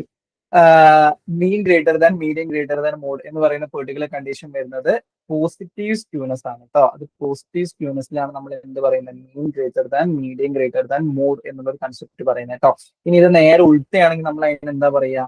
Mode greater than medium greater than mean, ഇങ്ങനെ ഒരു കൺസെപ്റ്റ് ആണെങ്കിൽ അതിന് നമ്മൾ എന്താ പറയുന്നത്? ഇതിന് നേരെ ഉൾട്ട. ഇതിൽ ഏറ്റവും വലുത് മീനാണ്, അതിന്റെ താഴെ മീഡിയം വരുന്നു, അതിന്റെ താഴെ മോഡ് വരുന്നു വാല്യൂസിൽ. അപ്പൊ മീൻ വാല്യൂ ഏറ്റവും കൂടുതൽ വരുന്നത് പോസിറ്റീവ് സ്ക്യൂനസ് ആണെന്ന് പറഞ്ഞു. ശരി, അപ്പൊ അതിന്റെ ഉൾട്ട എന്തായിരിക്കും? മോഡ് വാല്യൂ ഏറ്റവും കൂടുതൽ വരുന്നു, മീൻ വാല്യൂ മിനിമം വരുന്നു. ആ സ്ക്യൂനസിനെ നമ്മൾ എന്താ പറയാ? ആർക്കെങ്കിലും പറയാവോ? നെഗറ്റീവ് സ്ക്യൂനസ് ആണ്. കറക്റ്റ് കേട്ടോ. Okay, good Sanuja. ശരി, അപ്പൊ എന്താ പറഞ്ഞിരിക്കുന്നത്? മീൻ വാല്യൂ ആണ് ഏറ്റവും വലുത്, മീൻ വാല്യൂവിനേക്കാൾ കുറവ് മീഡിയം വരുന്നു, മീഡിയത്തേക്കാൾ കുറവ് മോഡ് വരുന്നു. അത് പോസിറ്റീവ് സ്ക്യൂനസ് ആണ് പറയുന്നത്. സ്ക്യൂനസ് ഓഫ് അല്ലെങ്കിൽ സ്ക്യൂനസ് പറയുന്ന സംഭവം എന്താണെന്നുള്ളത് നമ്മൾ ഡിസ്കസ് ചെയ്തിട്ടുണ്ട്. സ്റ്റാറ്റിക് കണ്ടിട്ടില്ലെങ്കിൽ നിങ്ങൾ അത് പോയി കാണാൻ വേണ്ടി ശ്രമിക്കണം. ആ ഗ്രാഫിക്കലി തന്നെ നമ്മൾ കൊടുത്തിട്ടുണ്ട്, എങ്ങനെയാണ് വരുന്നത് എന്നുള്ള സംഭവം കൊടുത്തിട്ടുണ്ട്. അപ്പൊ അത് കാണാൻ വേണ്ടിയിട്ട് ശ്രമിക്കാം. ഓക്കെ, പോസിറ്റീവ് സ്ക്യൂനസ് ആണ്. ഇനി ഇത് നേരെ ഉൾട്ടാ, മോഡ് വാല്യൂ ആണ് ഏറ്റവും മാക്സിമം വരുന്നുണ്ടെങ്കിൽ നമ്മൾ അതിന് എന്താ പറയുക? നെഗറ്റീവ് സ്ക്യൂനസ് എന്നാണ് പറയുന്നത് കേട്ടോ. നിങ്ങൾ ഒന്നും പഠിച്ചിട്ടില്ലെങ്കിൽ ഇപ്പോഴെങ്കിലും ഈ ഒരു കൺസെപ്റ്റ് മനസ്സിലാക്കാൻ വേണ്ടി ശ്രമിക്കുക കേട്ടോ. മീൻ വാല്യൂ കൂടുതൽ പോസിറ്റീവ് ആണ്, മീൻ ഏറ്റവും കൂടുതൽ പോസിറ്റീവ്. മീൻ ഉണ്ടെങ്കിൽ വളരെ പോസിറ്റീവ് ആണെന്ന് നിങ്ങൾ ഓർത്ത് വെച്ചാൽ മതി. മീൻ കറി കൂട്ടി വെജിറ്റേറിയൻസ് ഉണ്ടെങ്കിൽ സോറി, അപ്പൊ നമ്മൾ ഭയങ്കര പോസിറ്റീവ് ആയിരിക്കും. മോഡ് കാണിക്കുമ്പോൾ നമ്മൾ ഭയങ്കര നെഗറ്റീവ് ആണ്. അങ്ങനെ എന്തെങ്കിലുമൊക്കെ നിങ്ങൾ ഓർത്ത് വെക്കുക കേട്ടോ. ഓക്കെ, ശരി. അപ്പൊ അത് പോസിറ്റീവ് സ്ക്യൂനസ് ആണ് വരുന്നത് കേട്ടോ. ശരി, അടുത്ത ക്വസ്റ്റ്യൻ നോക്കിക്കേ. The sensitivity of a measurement tool refers to its ability to. ഒരു മെഷർമെന്റ് ടൂളിന്റെ സെൻസിറ്റിവിറ്റി എന്നുള്ളതുകൊണ്ട് നമ്മൾ ഉദ്ദേശിക്കുന്നത് എന്താണോ ചോദിച്ചിരിക്കുന്നത്? Detect small differences in the construct being measured, eliminate systematic error, generalise across samples, define operation boundaries. കിട്ടുന്നുണ്ടോ നോക്കിക്കേ. സുഖമാണ്. സെൻസിറ്റിവിറ്റി എന്നാ പറഞ്ഞിരിക്കുന്നത് അല്ലെ. നമ്മൾ ചില മനുഷ്യരെയൊക്കെ ഭയങ്കര സെൻസിറ്റീവ് ആണെന്ന് പറയുന്നുണ്ട്. അപ്പൊ എന്തുകൊണ്ടാണ് നമ്മൾ അവരെ സെൻസിറ്റീവ് എന്ന് പറയുന്നത്? ചിലർ ഭയങ്കര സെൻസിറ്റീവ് ആണ്, സെൻസിറ്റീവ് സ്കിൻ ആണെന്നൊക്കെ പറയുന്നത്, സെൻസിറ്റീവ് ആയിട്ടുള്ള വ്യക്തികൾ ഉണ്ട് എന്നൊക്കെ പറയും. എന്താണല്ലോ അത് ആക്ച്വലി ഉദ്ദേശിക്കുന്നത്? അത് തന്നെയാണ് ഇതിന്റെ ആൻസർ വരുന്നത്. എലിനു പറഞ്ഞിട്ടുണ്ട്.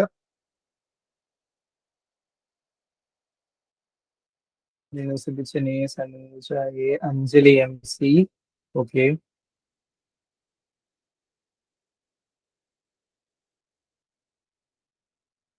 സെൻസിറ്റിവിറ്റി നേരെ പറയാമോ? സൗദാബി. ഓക്കെ, ശരി. അപ്പൊ നോക്കിയേ, sensitivity of a measurement tool refers to its ability to. Sensitivity കൊണ്ട് എന്താ ഉദ്ദേശിക്കുന്നതെന്നാണ് ചോദിച്ചിരിക്കുന്നത്. അല്ലെങ്കിൽ സെൻസിറ്റീവ് ഒരു മെഷർമെന്റ് ടൂൾ സെൻസിറ്റീവ് ആണ്, അല്ലെങ്കിൽ സെൻസിറ്റിവിറ്റി ഉണ്ട്, ഹൈ സെൻസിറ്റിവിറ്റി ഉണ്ട് എന്നുള്ളത് ഉദ്ദേശിക്കുന്നത് എന്താണ് ചോദിച്ചിരിക്കുന്നത്. നമ്മൾ എപ്പോഴാണ് ഈ സെൻസിറ്റിവിറ്റി എന്നുള്ളൊരു കൺസെപ്റ്റ് പറയുന്നുണ്ടായിരിക്കാം? നിങ്ങൾ വ്യക്തികൾ സെൻസിറ്റീവ് ആണ്, അതല്ലെങ്കിൽ എന്തെങ്കിലും പെർട്ടിക്കുലർ സാധനം ഭയങ്കര സെൻസിറ്റീവ് ആണ് എന്നുള്ളത് ഉദ്ദേശിക്കുന്നത് എന്തായിരിക്കും?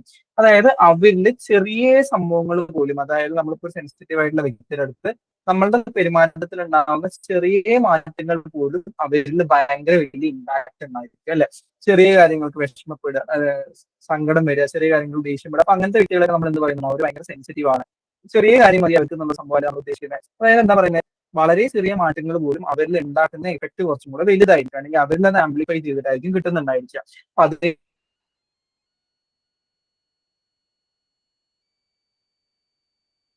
അതേപോലെ തന്നെയാണ് നമ്മൾ എന്ത് പറയുന്നത് മെഷർമെന്റ് ടൂൾസിലും പറയുന്നത്. അതായത് വളരെ മൈന്യൂട്ട് ആയിട്ടുള്ള സംഭവം കൂടെ മെഷർ ചെയ്യാൻ പറ്റുന്ന വളരെ ചെറിയ ചെയ്യാൻ പറ്റുന്നുണ്ടെങ്കിൽ അത്ര മെഷർമെന്റ് ടൂൾസിലാണ് നമ്മൾ ഹൈ സെൻസിറ്റിവിറ്റി ഉള്ള ടൂൾസ് ഉദ്ദേശിക്കുന്നത്. ക്ലിയർ ആണെന്ന് ചെറിയ തോതിലുള്ള വ്യത്യാസം പോലെ ആയിരിക്കും, വളരെ നെഗ്ലിജിബിൾ ആയിട്ടുള്ള അല്ലെങ്കിൽ നമുക്ക് ഒറ്റയടിക്ക് കണ്ടാൽ മനസ്സിലാക്കാൻ പറ്റാത്ത ഡിഫറൻസസ് ആയിരിക്കും. പക്ഷെ അതിനെ പോലും നമുക്ക് ആക്യുറേറ്റ് ആയിട്ട് മെഷർ ചെയ്തെടുക്കാൻ പറ്റുന്നുണ്ടെങ്കിൽ നമ്മൾ എന്തെന്ന് പറയും, അത് കുറച്ചും കൂടെ സെൻസിറ്റീവ് ആണ്. ആ ഒരു മെഷർമെന്റ് ടൂൾ സെൻസിറ്റിവിറ്റി ഉള്ളതാണ്. അപ്പൊ അതെന്ത് ആൻസർ വരുന്നത് actually detect small differences in the construct being measured. നമുക്ക് സ്മോൾ ഡിഫറൻസസ് പോലും എന്ത് ചെയ്യാൻ വേണ്ടി പറ്റുന്നുണ്ട്, മെഷർ ചെയ്തെടുക്കാൻ വേണ്ടിയിട്ട് പറ്റുന്നുണ്ട്. ഓക്കെ, ക്ലിയർ ആണോ പറഞ്ഞിരിക്കുന്നത്? അപ്പൊ എന്റെ ആൻസർ എന്താ പറയുന്നത്, small differences in construct being measured. Clear ആണോ പറഞ്ഞിരിക്കുന്നത്? സെറ്റ് ആണോ ഗൈസ്? സെറ്റ് ആണോ ഗൈസ്? നിങ്ങൾക്ക് ആർക്കും സെൻസിറ്റീവ് ആയിട്ടുള്ള മനുഷ്യനെ അറിയില്ല? അറിയാം. ശരി, അടുത്ത ക്വസ്റ്റ്യൻ നോക്കിക്കേ. ഞാൻ നേരത്തെ പറഞ്ഞൊരു സംഭവത്തിൽ നിന്ന് ബാക്കി കിട്ടുന്നതാണ് നമുക്ക്. ആ ഇല്ല, കിട്ടും, 4 കിട്ടും. നോക്കിക്കേ. In negatively skewed distribution has its tail on the left എന്നാ പറഞ്ഞിരിക്കുന്നത്. tail എന്ന് ഉദ്ദേശിക്കുന്നത് നമ്മൾ ആ ഗ്രാഫ് വരയ്ക്കുന്ന സമയത്ത് ഒരു വാല് പോലെ ഒരു സംഭവം പോകുന്നില്ലേ, അത് ലെഫ്റ്റിലേക്ക് ആയിരിക്കും എന്നാണ് പറഞ്ഞിരിക്കുന്നത്. നെഗറ്റീവ്ലി സ്ക്യൂഡ് ആയിട്ടുള്ള ഒരു ഡിസ്ട്രിബ്യൂഷന് ടെയിൽ എന്ന് പറയുന്നത് ലെഫ്റ്റിലേക്ക് ആയിരിക്കും എന്നാണ് പറഞ്ഞിരിക്കുന്നത്. ടെയിൽ എന്ന് ഉദ്ദേശിക്കുന്നത് ചെറിയ പോർഷൻ കേട്ടോ, അതായത് വിട്ട് കുറഞ്ഞിട്ട് ഒരു കുഞ്ഞിയ നാരോ പോർഷൻ പോകുന്നില്ലേ നീണ്ടിട്ട്, അത് ലെഫ്റ്റിലേക്ക് നീണ്ടു പോകുന്ന പറയുന്നത് നെഗറ്റീവ്ലി സ്ക്യൂഡ് ഡിസ്ട്രിബ്യൂഷൻ ആണെങ്കിൽ. In such A distribution the mean is less than medium. അങ്ങനത്തെ നെഗറ്റീവ്ലി സ്ക്യൂഡ് ആണെങ്കിൽ അവിടെ മീൻ വാല്യൂ എന്ന് പറയുന്നത് മീഡിയത്തേക്കാൾ കുറവായിരിക്കും എന്നാണ്. നമ്മൾ തൊട്ട് മുന്നേ പറഞ്ഞത് നെഗറ്റീവ് ഡിസ്ട്രിബ്യൂഷനിലെ ഏത് വാല്യൂ ആയിരിക്കും കൂടുതലായിരിക്കുക?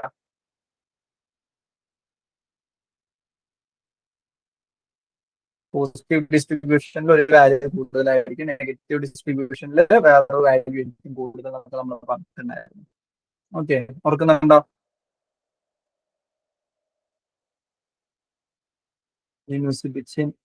ഓക്കെ, ഇതിന് എ പറഞ്ഞിട്ടുണ്ട്.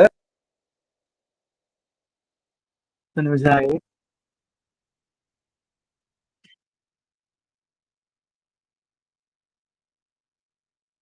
ട്രൈ ചെയ്യാൻ ശ്രമിക്കണേ, അറ്റൻഡ് ചെയ്യാൻ വേണ്ടി ശ്രമിക്കണേ.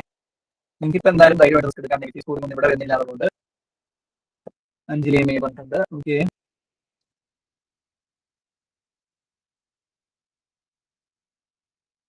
ശരി, എല്ലാവരും എ പറഞ്ഞിരിക്കുന്നത് ഏത് തന്നെയാണ് അതിന്റെ കറക്റ്റ് ആൻസർ കേട്ടോ. അപ്പൊ ഓർത്ത് വെക്കുക, നമ്മൾ പറഞ്ഞു നെഗറ്റീവ്ലി സ്ക്യൂഡിൽ ഏതായിരിക്കും, ഏത് വാല്യൂ ആയിരിക്കും ഏറ്റവും കൂടുതൽ വരുന്നുണ്ടായിരിക്കുക? മോഡ് വാല്യൂ ആണ് അല്ലേ? നമ്മൾ മോഡ കാണിക്കുന്നു, നെഗറ്റീവ് ആവുന്നു, ആ ഒരു സംഭവം മോഡ് വാല്യൂ ആണ് ഏറ്റവും കൂടുതൽ വരുന്നത്. സോ നെഗറ്റീവ്ലി സ്ക്യൂഡിൽ മോഡ് വാല്യൂ ആണ്. പിന്നെ മീഡിയൻ വാല്യൂ, ഏറ്റവും ലാസ്റ്റ് ഏറ്റവും ചെറിയ വാല്യൂ ആയിരിക്കും മീൻ വരുന്നുണ്ടാവുക. ഇതിന്റെ ഉൾട്ടയാണ് ഏത് പോസിറ്റീവ് സ്ക്യൂ എന്ന് ഉദ്ദേശിക്കുന്നത് അല്ലെ? പോസിറ്റീവ് സ്ക്യൂഡിൽ എങ്ങനെയായിരിക്കും വരുന്നത്? മീൻ വാല്യൂ ഏറ്റവും കൂടുതൽ. അപ്പൊ എന്തായാലും റീസൺ കറക്റ്റ് ആണെന്ന് നിങ്ങൾക്ക് കിട്ടിയല്ലോ.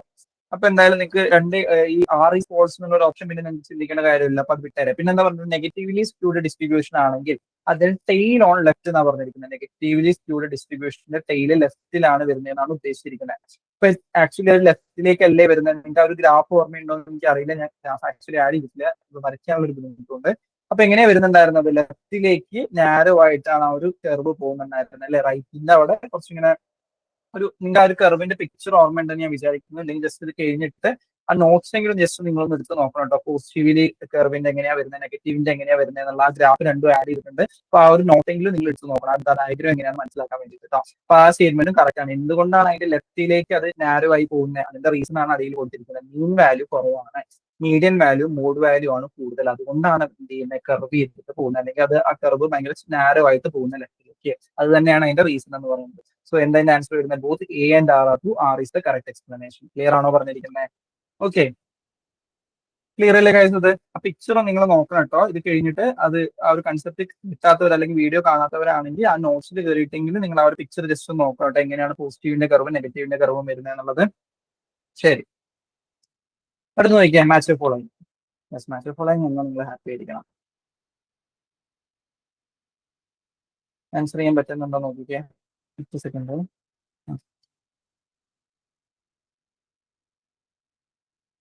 മാച്ച് ഫോളോയിങ്സ് ഭയങ്കര സുഖമായിരിക്കും. ഇപ്പുറത്ത് 1 2 3 എന്നാണ്. ഞാൻ ആ നമ്പേഴ്സ് അവിടെ മിസ് ഔട്ട് ആയിട്ടുണ്ട്, സോറി ഫോർ ദാറ്റ്.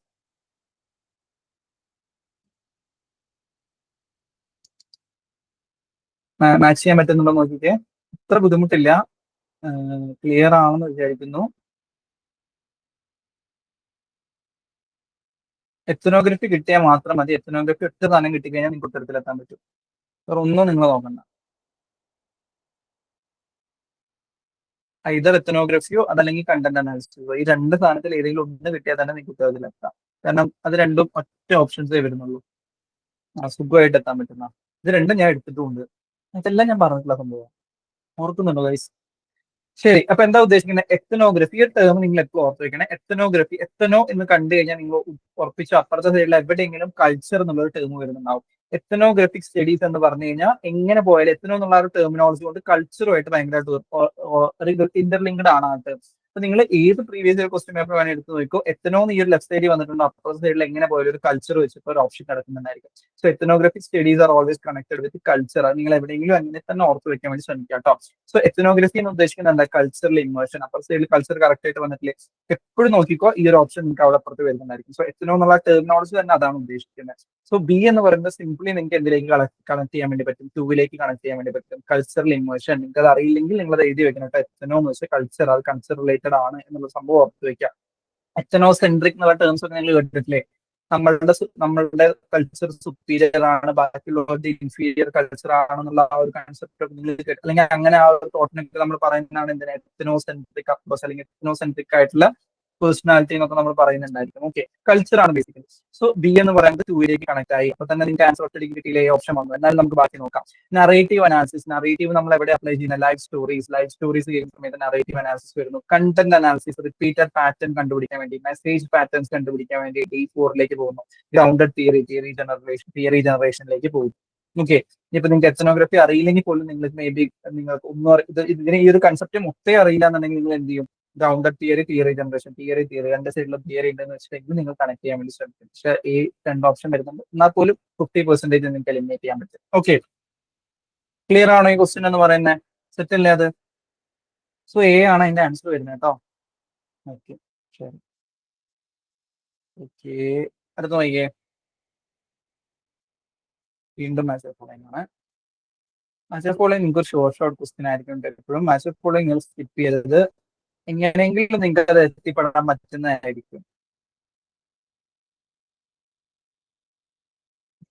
ട്രൈ ചെയ്യാൻ പറ്റുന്നുണ്ടോ നോക്കിയേ. Cluster sampling, simple random sampling, stratified sampling, snowball sampling. Hidden populations, equal chance of selection, naturally occurring groups ആയിരിക്കും. Ensure sub group representation.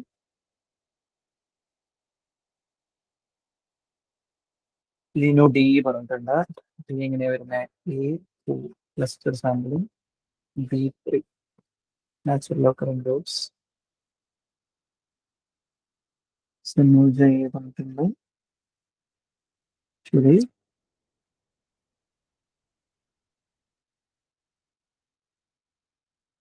Anjali പറഞ്ഞിട്ടുണ്ട്. നിങ്ങളുടെ പാർട്ടിസിപ്പേഷൻ വളരെ വളരെ നല്ല കാര്യമാണ്. ശരി, നോക്കിക്കേ എന്താ പറഞ്ഞിരിക്കുന്നത്? ക്ലസ്റ്റർ സാമ്പിളിംഗ് വന്നിട്ടുണ്ട്, സിമ്പിൾ റാൻഡം സാമ്പിളിംഗ് പറഞ്ഞിട്ടുണ്ട്, സ്ട്രാറ്റിഫൈഡ് സാമ്പിളിംഗ് പറഞ്ഞിട്ടുണ്ട്, സ്നോബോൾ സാമ്പിളിംഗ് പറഞ്ഞിട്ടുണ്ട്. നമുക്ക് എന്തായാലും സിമ്പിൾ റാൻഡം സാമ്പിളിംഗ് തുടങ്ങാം അല്ലെ? സിമ്പിൾ റാൻഡം സാമ്പിളിംഗ് ആണ് നമ്മൾ സാമ്പിളിംഗ് പഠിച്ചു തുടങ്ങുമ്പോൾ ബേസിക്കലി ആയം തന്നെ പഠിക്കുന്നത്. എന്താ സിമ്പിൾ റാൻഡം സാമ്പിളിംഗ് പറയുന്നത്? ഈക്വൽ ചാൻസ് ഓഫ് റെപ്രസെന്റേഷൻ അല്ല, എല്ലാവർക്കും ഈക്വൽ ചാൻസ് ഉണ്ട്. ഇപ്പൊ നമ്മൾ ഗ്രൂപ്പ് എടുക്കുകയാണെങ്കിൽ ആ ഗ്രൂപ്പിലെ ഓരോ വ്യക്തികൾക്കും എന്താണ്, അവർ ആ ഗ്രൂപ്പിന്റെ ഭാഗമാവാനുള്ള ചാൻസസ് ആർ ഈക്വൽ. അതല്ല നമ്മൾ പറയുന്നത്. അല്ലെങ്കിൽ പ്രോബബിലിറ്റി സാമ്പിളിംഗ് എന്നുള്ള കൺസെപ്റ്റിൽ അതല്ല നമ്മൾ ഉദ്ദേശിക്കുന്നത്. എന്താ പറയുന്നത്? എല്ലാവർക്കും ഈക്വൽ ചാൻസ് ആണ് വരുന്നത്. ഒരു ഗ്രൂപ്പിൽ 50 പേരുണ്ടെങ്കിൽ 50 പേരുടെയും ചാൻസ് എന്തായിരിക്കും? ഒരേ ചാൻസ് ആയിരിക്കും. നമ്മൾ വളരെ റാൻഡം ആയിട്ട് എടുക്കുന്നത്. So simple random sampling, equal chance of selection ആണ് വരിക. ബി എന്ന് പറയുന്നത് 2 ആണ്. ഇനി സ്നോബോൾ സാമ്പിളിംഗ് നിങ്ങൾ കേട്ടിട്ടില്ല അല്ലെ? കുറച്ച് വെറൈറ്റി ടേം ഒക്കെ ആയതുകൊണ്ട് നിങ്ങൾ ഓർത്ത് വെച്ചിട്ടുണ്ടാവും ഞാൻ വിചാരിക്കുന്നു. സ്നോബോൾ സാമ്പിളിംഗിൽ എന്താ ബേസിക്കലി പറയുന്നത്? B2 കിട്ടിയാൽ തന്നെ നിങ്ങൾക്ക് ആൻസറിൽ എത്താൻ പറ്റി. എന്നാലും ചിന്തിക്കുക, സ്നോബോൾ എന്താ? സ്നോബോൾ സാമ്പിളിംഗ് ഉദ്ദേശിക്കുന്നത്? സ്നോബോൾ എന്താ ആക്ച്വലി? നമ്മൾ മഞ്ഞ് ബോൾ എന്നല്ല ഉദ്ദേശിക്കുന്നത്. മഞ്ഞ് ബോൾ എങ്ങനെ നമ്മൾ ഒരു ഉരുട്ടി വിടുന്നു? നിങ്ങൾ മഞ്ഞിൽ ഒരു ബോൾ ഉരുട്ടി വിട്ടാൽ എന്താ ഉണ്ടാവുന്നത്? മഞ്ഞിന്റെ ഒരു ബോൾ ഉരുട്ടി വിട്ടാൽ അത് പോകെ ഉരുണ്ട് പോകുന്ന വഴിയിലുള്ള മഞ്ഞൊക്കെ അതിന്റെ മേലെ റാപ്പ് ചെയ്ത് അടിയിലേക്ക് എത്തുമ്പോൾ അത് വലുതായി കൂടുതൽ ആക്ച്വലി സംഭവിക്കുന്നത് അത് തന്നെയാണ് സ്നോബോൾ സാമ്പിളിംഗ്. നമുക്ക് എത്തിപ്പെടാൻ ബുദ്ധിമുട്ടുള്ള ഒരു സാമ്പിൾ ഗ്രൂപ്പിലേക്ക് എത്തിപ്പെടാൻ വേണ്ടിയിട്ട്, അല്ലെങ്കിൽ ആളുകളിലേക്ക് എത്താൻ വേണ്ടിയിട്ട് നമ്മൾ ചെയ്യുന്നതാണ് നമ്മൾ എന്ത് ചെയ്യുന്നു, ഒരു പെർട്ടിക്കുലർ കമ്മ്യൂണിറ്റി എന്നുള്ള ഒരു വ്യക്തിനെ ആദ്യം സെലക്ട് ചെയ്യുന്നു. എന്നിട്ട് ആ വ്യക്തിയിൽ നിന്നും അടുത്ത വ്യക്തിയിലേക്ക് പോകുന്നു, ആ വ്യക്തിയിൽ നിന്നും അടുത്ത വ്യക്തിയിൽ, അത് ഒന്നിൽ നിന്നും ഒന്നിലേക്ക് കണക്ട് ചെയ്ത് പോകെ പോകെ നമ്മുടെ സാമ്പിളിന്റെ സൈസ് എന്തായിട്ട് വരുന്നു, വലുതായി വരുന്നു. അതന്നെ തന്നെയാണ് ഇവിടെ സംഭവിക്കുന്നത്. സ്നോബോൾ സാമ്പിളിംഗ് നമ്മൾ അത് എവിടെ അപ്ലൈ ചെയ്യുക? ഹിഡൻ പോപ്പുലേഷൻ ആണെങ്കിൽ നമുക്ക് ആ ഒരു പെർട്ടിക്കുലർ പോപ്പുലേഷനെ കുറിച്ച് അല്ലെങ്കിൽ ആ ഒരു പെർട്ടിക്കുലർ ഗ്രൂപ്പിനെ കുറിച്ച് നമുക്ക് അറിവൊന്നുമില്ല, നമുക്ക് അവരിലേക്ക് എത്തിപ്പെടാൻ പറ്റുന്നില്ല. അപ്പൊ നമ്മൾ ചെയ്യുന്ന ഒരു സംഭവമാണ് എന്ത്? Snowball sampling. നമ്മൾ അതിന് ഒരാളെ എങ്ങനെയാണ് കണ്ടുപിടിക്കുന്നത്, അയാൾ ത്രൂ മറ്റൊരാൾ അങ്ങനെ ലിങ്ക് ചെയ്ത് പോകുന്നു. സോ ഡി എന്ന് പറയുന്നത് എന്താണ്? സ്വാഭാവികമായി 1 വരുന്നു. സ്ട്രാറ്റിഫൈഡ് സാമ്പിളിംഗ്, സ്ട്രാറ്റുകളായി തിരിക്കുന്നു, ഹോമോജീനസ് ഗ്രൂപ്പുകളായി തിരിക്കുന്നു. എന്നിട്ട് ആ ഒരു ഹോമോജീനസ് ഗ്രൂപ്പിൽ നിന്നും സിംഗിൾ റാൻഡം സാമ്പിളിംഗ് വഴി നമ്മൾ ആളുകളെ സെലക്ട് ചെയ്യുന്നു. So ensure sub group representation. Cluster sampling, clusters എന്ന് പറയുന്നത് എന്താ? നാച്ചുറലി ഒക്കറിംഗ് ഗ്രൂപ്പ് ആയിരിക്കും. നിങ്ങൾ കോവിഡിന്റെ സമയത്തൊക്കെ ക്ലസ്റ്ററുകളായി തിരിച്ചു എന്നൊക്കെ കേട്ടിട്ടില്ല? എന്താ ചെയ്യുന്നുണ്ടായിരുന്നത്? ഓരോ മേ ബി നമ്മൾ പഞ്ചായത്തുകൾ ഓരോ ക്ലസ്റ്റർ ആയിട്ട് തിരിച്ചു, അതല്ലെങ്കിൽ വാർഡുകൾ ക്ലസ്റ്റർ ആയിട്ട്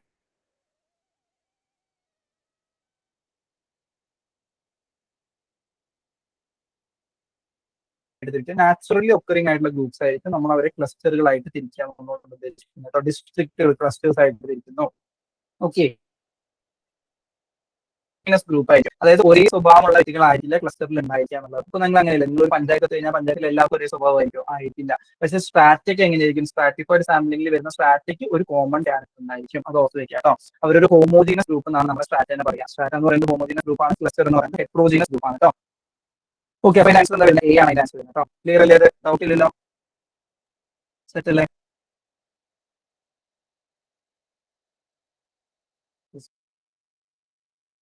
ഓക്കെ, ശരി. അടുത്ത ക്വസ്റ്റ്യൻ നോക്കിയാൽ അസർഷൻ റീസൺ ആണ്. A case study provides in-depth understanding of a particular unit. It collects data from large randomly selected samples. Case സ്റ്റഡിനെ കുറിച്ചിട്ടാണ് പറഞ്ഞിരിക്കുന്നത്. കേസ് സ്റ്റഡി എന്ന് പറയുന്നത് ഒരു പെർട്ടിക്കുലർ യൂണിറ്റിനെ കുറിച്ച് ഇൻഡെപ്ത് ആയിട്ടുള്ള അണ്ടർസ്റ്റാൻഡിങ് കൊടുക്കുന്നു. It collects data from large randomly selected samples. കിട്ടുന്നുണ്ടോ നോക്കിയേ. സി പറഞ്ഞിട്ടുണ്ട്, ഏസ് ടു. ഓക്കെ,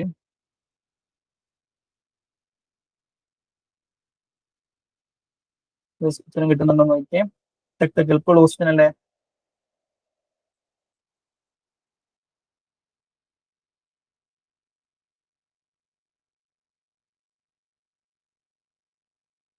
ശരി, എന്താ പറഞ്ഞിരിക്കുന്നത്? കേസ് സ്റ്റഡി നമുക്കറിയുന്നല്ലേ. കേസ് സ്റ്റഡി നമ്മൾ എപ്പോഴും അപ്ലൈ ചെയ്യുന്നുണ്ടാവുക ഇൻഡെപ്ത് അണ്ടർസ്റ്റാൻഡിങ് കിട്ടാൻ വേണ്ടിയിട്ട്. നമ്മൾ ആ ഒരു പെർട്ടിക്കുലർ കേസിനെ കുറിച്ചിട്ട് ഇൻഡെപ്ത് ആയിട്ടുള്ള അണ്ടർസ്റ്റാൻഡിങ് ഉണ്ടാക്കിയെടുക്കാൻ വേണ്ടിയിട്ടാണ് നമ്മൾ കേസ് സ്റ്റഡീസ് നടത്തുന്നുണ്ടായിരിക്കും. അപ്പൊ എന്തായാലും അസോസിയേഷൻ എന്നുള്ളത് കറക്റ്റ് അല്ലേ? കറക്റ്റ് ആണ്. ഓർക്കുക, it collects data from large randomly selected samples ആണോ? അല്ലല്ലോ. നമുക്ക് അറിയുന്നല്ലേ, ലാർജ് റാൻഡംലി സെലക്ടഡ് സാമ്പിൾസ് എന്നായിരിക്കും നമ്മൾ കേസ് സ്റ്റഡിക്കുള്ള ഡാറ്റ കളക്ട് ചെയ്യുന്നുണ്ടായിരിക്കുക. അല്ല, വളരെ ലാർജ് ആയിട്ടുള്ള ഒന്നും ആയിരിക്കും, വളരെ സ്മോൾ ആയിട്ടുള്ള ഒരു സംഭവം ആയിരിക്കും ഉണ്ടാവുക. നമ്മൾ പെർട്ടിക്കുലർ കേസിനെയാണ് ഫോക്കസ് ചെയ്യുന്നത്. അപ്പൊ ആദ്യത്തെ സ്റ്റേറ്റ്മെന്റിന് കോൺട്രഡിക്ടറി ആയിട്ടാണ് റീസൺ വന്നിട്ടുള്ളത്. അപ്പൊ എന്തായാലും എന്താണ് റീസൺ എന്ന് പറയുന്നത് തെറ്റാണ്. കേസ് എന്ന് പറയുന്നത് കുറച്ചും കൂടെ സ്പെസിഫിക് ആണ്. അതല്ലെങ്കിൽ എന്താ പറയുന്നത്, പെർട്ടിക്കുലർ യൂണിറ്റിനെ ഫോക്കസ് ചെയ്തിട്ടാണ് നമ്മൾ വരുന്നത്. അതൊരിക്കലും ലാർജ് റാൻഡംലി സെലക്ടഡ് സാമ്പിൾസ് അല്ല. നമുക്ക് ലാർജ് റാൻഡംലി സെലക്ടഡ് സാമ്പിൾസിന്റെ അടുത്ത് എന്ത് നടത്താം? നമ്മൾ ക്വസ്റ്റിനെയർ കൊടുത്തിട്ട് സർവേ മെത്തേഡ് ഒക്കെ നമ്മൾ അപ്ലൈ ചെയ്യുക എവിടെയായിരിക്കും? ലാർജ് റാൻഡംലി സെലക്ടഡ് ആയിട്ടുള്ള സാമ്പിൾസിലായിരിക്കും നമ്മൾ അപ്ലൈ ചെയ്യുന്നുണ്ടായിരിക്കാം. അത് കുറച്ചും കൂടെ ക്വാണ്ടിറ്റേറ്റീവിന്റെ ഭാഗമായിട്ട് പറയുന്നത്. കേസ് സ്റ്റഡി എന്നാൽ നമ്മൾ കുറച്ചും കൂടെ ക്വാളിറ്റേറ്റീവിന്റെ ഭാഗമായിട്ട് പറയുന്നത്. അപ്പൊ അതിന്റെ ആൻസർ എന്താ വരുന്നത്? A's true R is false എന്നല്ലേ? 3 ആണ് അതിന്റെ കറക്റ്റ് ആൻസർ കേട്ടോ. ക്ലിയർ അല്ലേ കൺസെപ്റ്റ്? സിമ്പിൾ ക്വസ്റ്റ്യൻ ആണ്, അതാണ് ഞാൻ കുറച്ച് പെട്ടെന്ന് പറഞ്ഞേ. കുഴപ്പമില്ലല്ലോ? ശരി, സൗദാബി എപ്പോഴും ഫസ്റ്റ് തമ്പിടെ സൗദാബി ആയിരിക്കും. Thank you Saudabi. ശരി, അടുത്ത ക്വസ്റ്റ്യൻ നോക്കിയേ. The mean is sensitive to extreme values. The mean considers all values in the distribution. കിട്ടുന്നുണ്ടോ നോക്കിക്കേ. മീൻ എന്ന് പറയുന്നത് എക്സ്ട്രീം വാല്യൂസിന് സെൻസിറ്റീവ് ആണെന്നാണ് പറഞ്ഞിരിക്കുന്നത്. അതേപോലെ mean considers all values in the distribution. ഒരു ഡിസ്ട്രിബ്യൂഷനിലുള്ള എല്ലാ വാല്യൂസിനെയും കൺസിഡർ ചെയ്യുന്നുണ്ട്.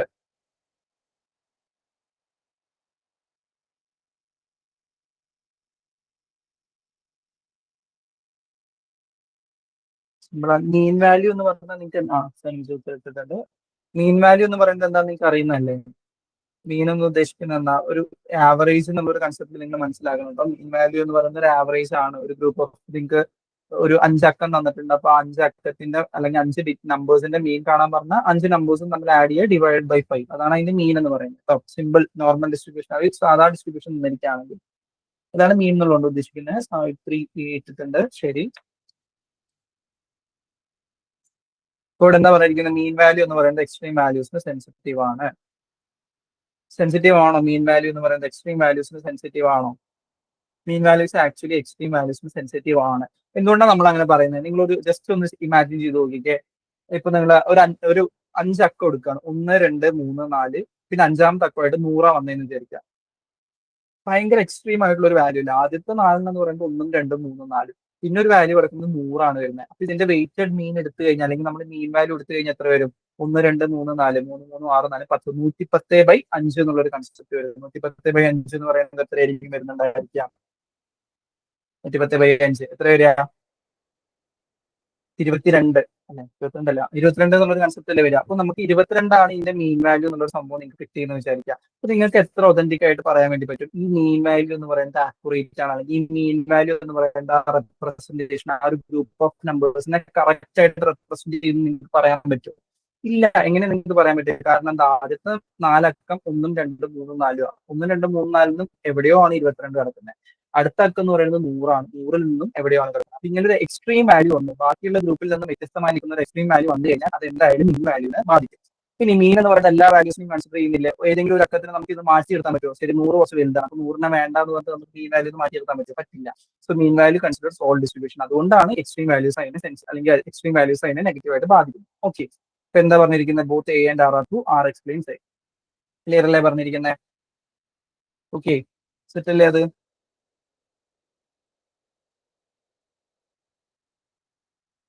ആണെന്ന് വിചാരിക്കുന്നത് നമ്മുടെ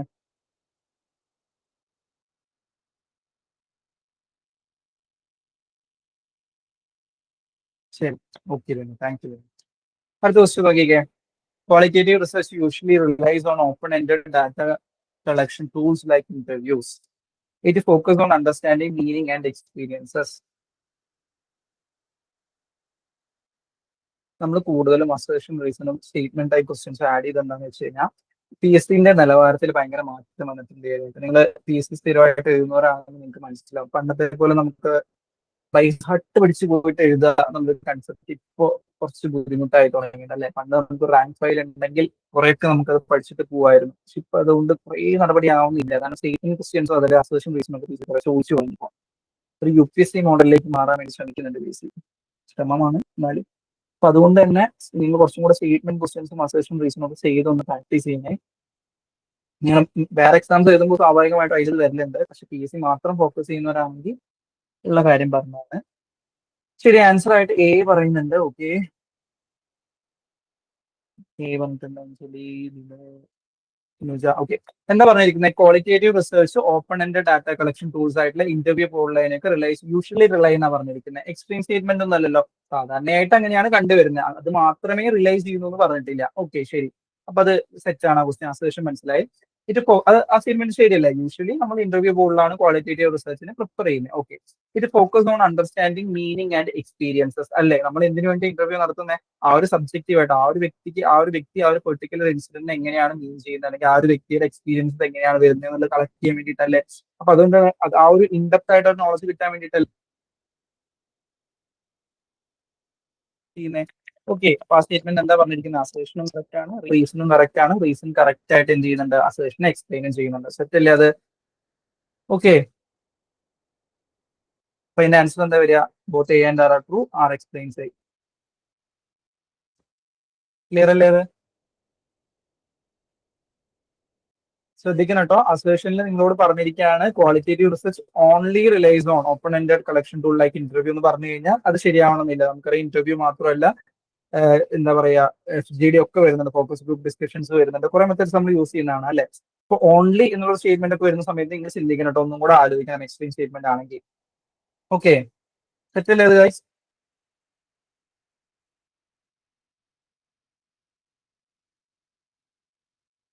ആരെങ്കിലും ഓക്കെ, ശരി. ഞാൻ ഈ തമ്പിടാ ഇടയ്ക്ക് പറയുന്നത് എന്താ വെച്ച് കഴിഞ്ഞാൽ എന്റെ വോയിസ് കട്ടായിട്ടുണ്ടോ എന്നൊക്കെ അറിയാൻ വേണ്ടിയിട്ടാട്ടോ.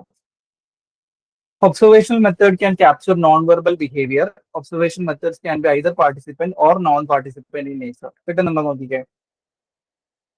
Observation methods can capture non-verbal behavior. Observation method non-verbal behavior ഇതാക്കാം.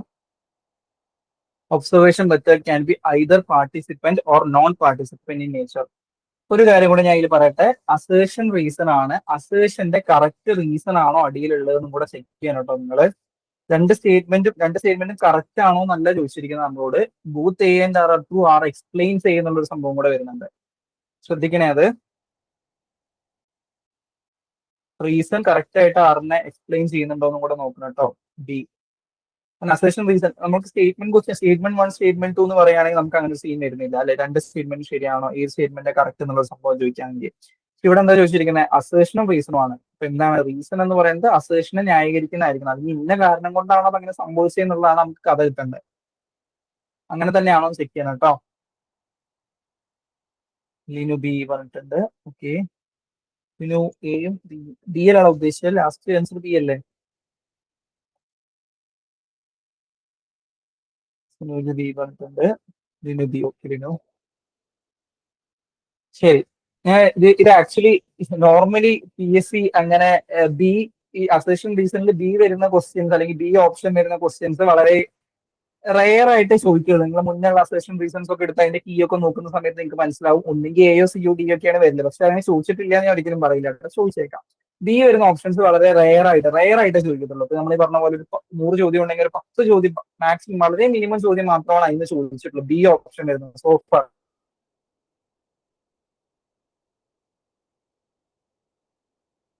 കേട്ടോ.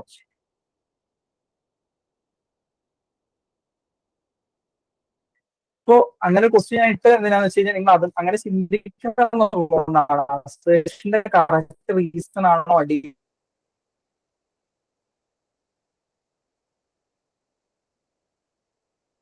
മെത്തേഡിന്റെ ഏറ്റവും വലിയൊരു അഡ്വാൻറ്റേജ് നമ്മൾ പറയുന്നതാണ്. വെർബലി അവർ പറയുന്ന കാര്യങ്ങളോ അല്ലെങ്കിൽ അവർ എഴുതുന്ന കാര്യങ്ങളോ മാത്രമല്ല, മറിച്ച് അവരുടെ വെർബൽ നോൺ വെർബൽ ആയിട്ടുള്ള ബിഹേവിയറും കൂടെ നമുക്ക് മനസ്സിലാക്കാൻ വേണ്ടി പറ്റും. ഒബ്സർവേഷൻ മെത്തേഡ് പാർട്ടിസിപ്പന്റ് ആയിട്ടും നോൺ പാർട്ടിസിപ്പന്റ് ആയിട്ടും നമുക്ക് എന്ത് ചെയ്യാൻ വേണ്ടി പറ്റും, കറക്റ്റ് ആയിട്ട് ചെയ്യാനും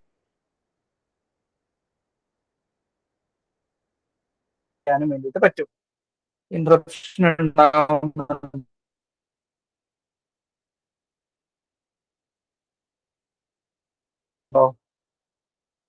ഹലോ ഹലോ.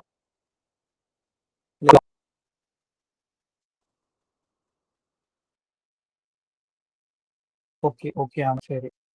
അപ്പൊ എന്താ പറഞ്ഞാൽ ഇവിടെ രണ്ട് സ്റ്റേറ്റ്മെന്റും ആക്ച്വലി കറക്റ്റ് ആണ്. പക്ഷെ എന്താണ്, രണ്ടാമത്തെ സ്റ്റേറ്റ്മെന്റ് ആദ്യത്തേനെ സപ്പോർട്ട് ചെയ്യുന്നല്ലേ. നമുക്ക് എന്താ പാർട്ടിസിപ്പന്റ് ആയിട്ടും നോൺ പാർട്ടിസിപ്പന്റ് ആയിട്ടും നമുക്ക് ഒബ്സർവേഷൻ മെത്തേഡ്സിൽ ഇതാക്കാൻ വേണ്ടി പറ്റും. പാർട്ടിസിപ്പേറ്ററി ഒബ്സർവേഷനും ഉണ്ട്, നോൺ പാർട്ടിസിപ്പേറ്ററി ഒബ്സർവേഷൻ വരുന്നുണ്ട്. പക്ഷെ അതും നോൺ വെർബൽ ബിഹേവിയറിനെ ഒബ്സർവേറ്ററി മെത്തേഡ് വഴി നമ്മൾ കറക്റ്റ് ചെയ്യുന്നു തമ്മിൽ പ്രത്യേകിച്ച് ബന്ധമൊന്നും വരുന്നില്ല. രണ്ട് സ്റ്റേറ്റ്മെന്റും കറക്റ്റ് ആണ്, പക്ഷെ എന്തല്ല, ഒന്നിന്റെ റീസൺ ആയിട്ട് പറയുന്നല്ല കേട്ടോ. അപ്പൊ അങ്ങനത്തെ ക്വസ്റ്റ്യൻസ് റെയർ ആയിട്ട് PSC വരുള്ളൂ. പക്ഷെ എന്ത് ചെയ്യണം, നിങ്ങൾ ഒറ്റയടിക്ക് രണ്ട് സ്റ്റേറ്റ്മെന്റും കറക്റ്റ് ആണെങ്കിൽ നേരെ ആറിലേക്ക് പോകരുത്, എയിലേക്ക് പോകരുത്, ഒന്ന് ജസ്റ്റ് ഒന്നും കൂടെ തോട്ട് ചെയ്യാൻ വേണ്ടി ശ്രമിക്കാം. ഏതെങ്കിലും ലോജിക്കലി കണക്ട് ആവുന്നുണ്ടെങ്കിൽ, നിങ്ങൾക്ക് കണക്ട് ആവുന്നുണ്ടെങ്കിൽ അത് കറക്റ്റ് തന്നെയായിരിക്കും. എന്ന ഒരു ബന്ധവും നിങ്ങൾക്ക് തോന്നുന്നില്ല എന്നുണ്ടെങ്കിൽ അപ്പൊ മാത്രം നിങ്ങൾ എന്ത് ചെയ്യുക, ബി ഓപ്ഷനെ കുറിച്ച് ചിന്തിക്കുക കേട്ടോ. ഓക്കെ, ശരി. ഇത്രയും നേരം നിങ്ങൾക്ക് എല്ലാം കണക്ട് ചെയ്യാൻ പറ്റിയിട്ടുണ്ടായിരുന്നല്ലോ. ഇത് ഞാൻ അങ്ങനെ സ്പെസിഫിക്കലി ആഡ് ചെയ്തതാണ്, കാരണം അത് അങ്ങനെയല്ല, ബി ഓപ്ഷൻസും കൂടെ ഉണ്ട്. നമ്മൾ അല്ലെങ്കിൽ ചിന്തിക്കില്ല അങ്ങനെ ബി എന്നുള്ളൊരു സംഭവം അവിടെ ഉണ്ട് തന്നെ നമ്മൾ ചിന്തിക്കില്ല. എക്സിസ്റ്റൻസ് തന്നെ നോക്കുന്നില്ല നമ്മൾ ബീനെ, അപമാനിക്കുകയല്ലേ. ശരി, അപ്പൊ ഇതിന്റെ ആൻസർ വരുന്നത് ബി ആണ് കേട്ടോ. ഓക്കെ, ക്ലിയർ ആണോ ഈ ഒരു ക്വസ്റ്റ്യൻ?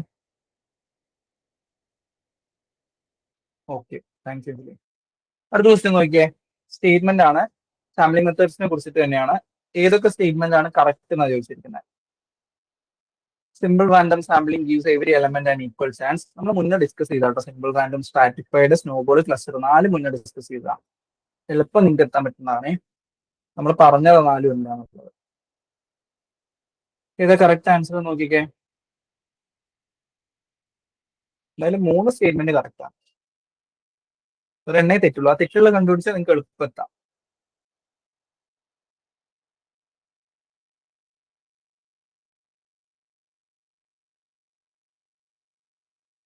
ബി പറഞ്ഞിട്ടുണ്ട്. ഓക്കെ,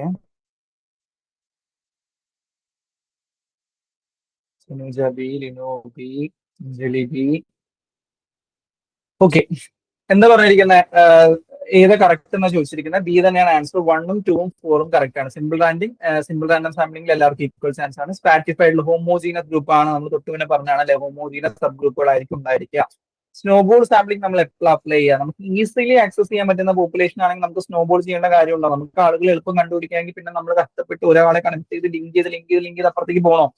പോണ്ട. സോ സ്നോബോൾ സാമ്പിളിംഗ് നമുക്ക് ഈസിലി ആക്സസ് ചെയ്യാൻ പറ്റുന്ന പോപ്പുലേഷൻസിലല്ല നമ്മൾ അപ്ലൈ ചെയ്യുന്നുണ്ട്. അപ്പോൾ ആ ഒരു സ്റ്റേറ്റ്മെന്റ് തെറ്റാണ്. 3 തെറ്റാണെങ്കിൽ തന്നെ ബാക്കി 3 ഓപ്ഷനും ക്യാൻസൽ ആയി പോയി.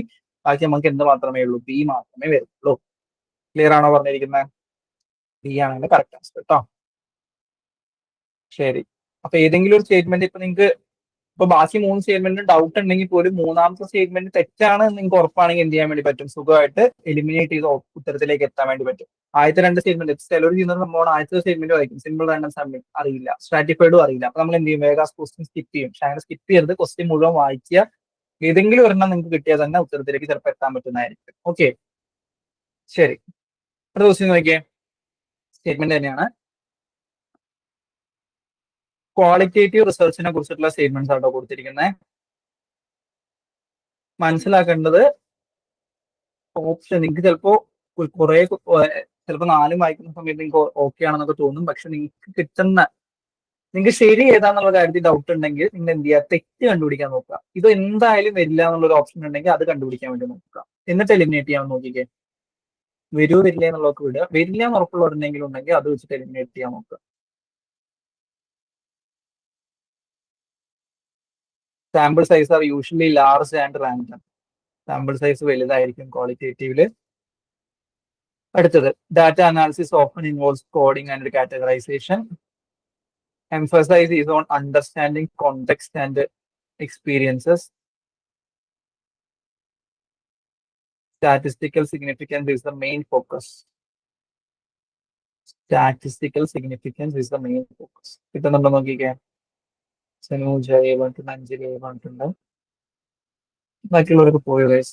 ലിനു പറഞ്ഞിട്ടില്ല, സൗദാബി, ആരൊക്കെ വന്നായിരുന്നല്ലോ.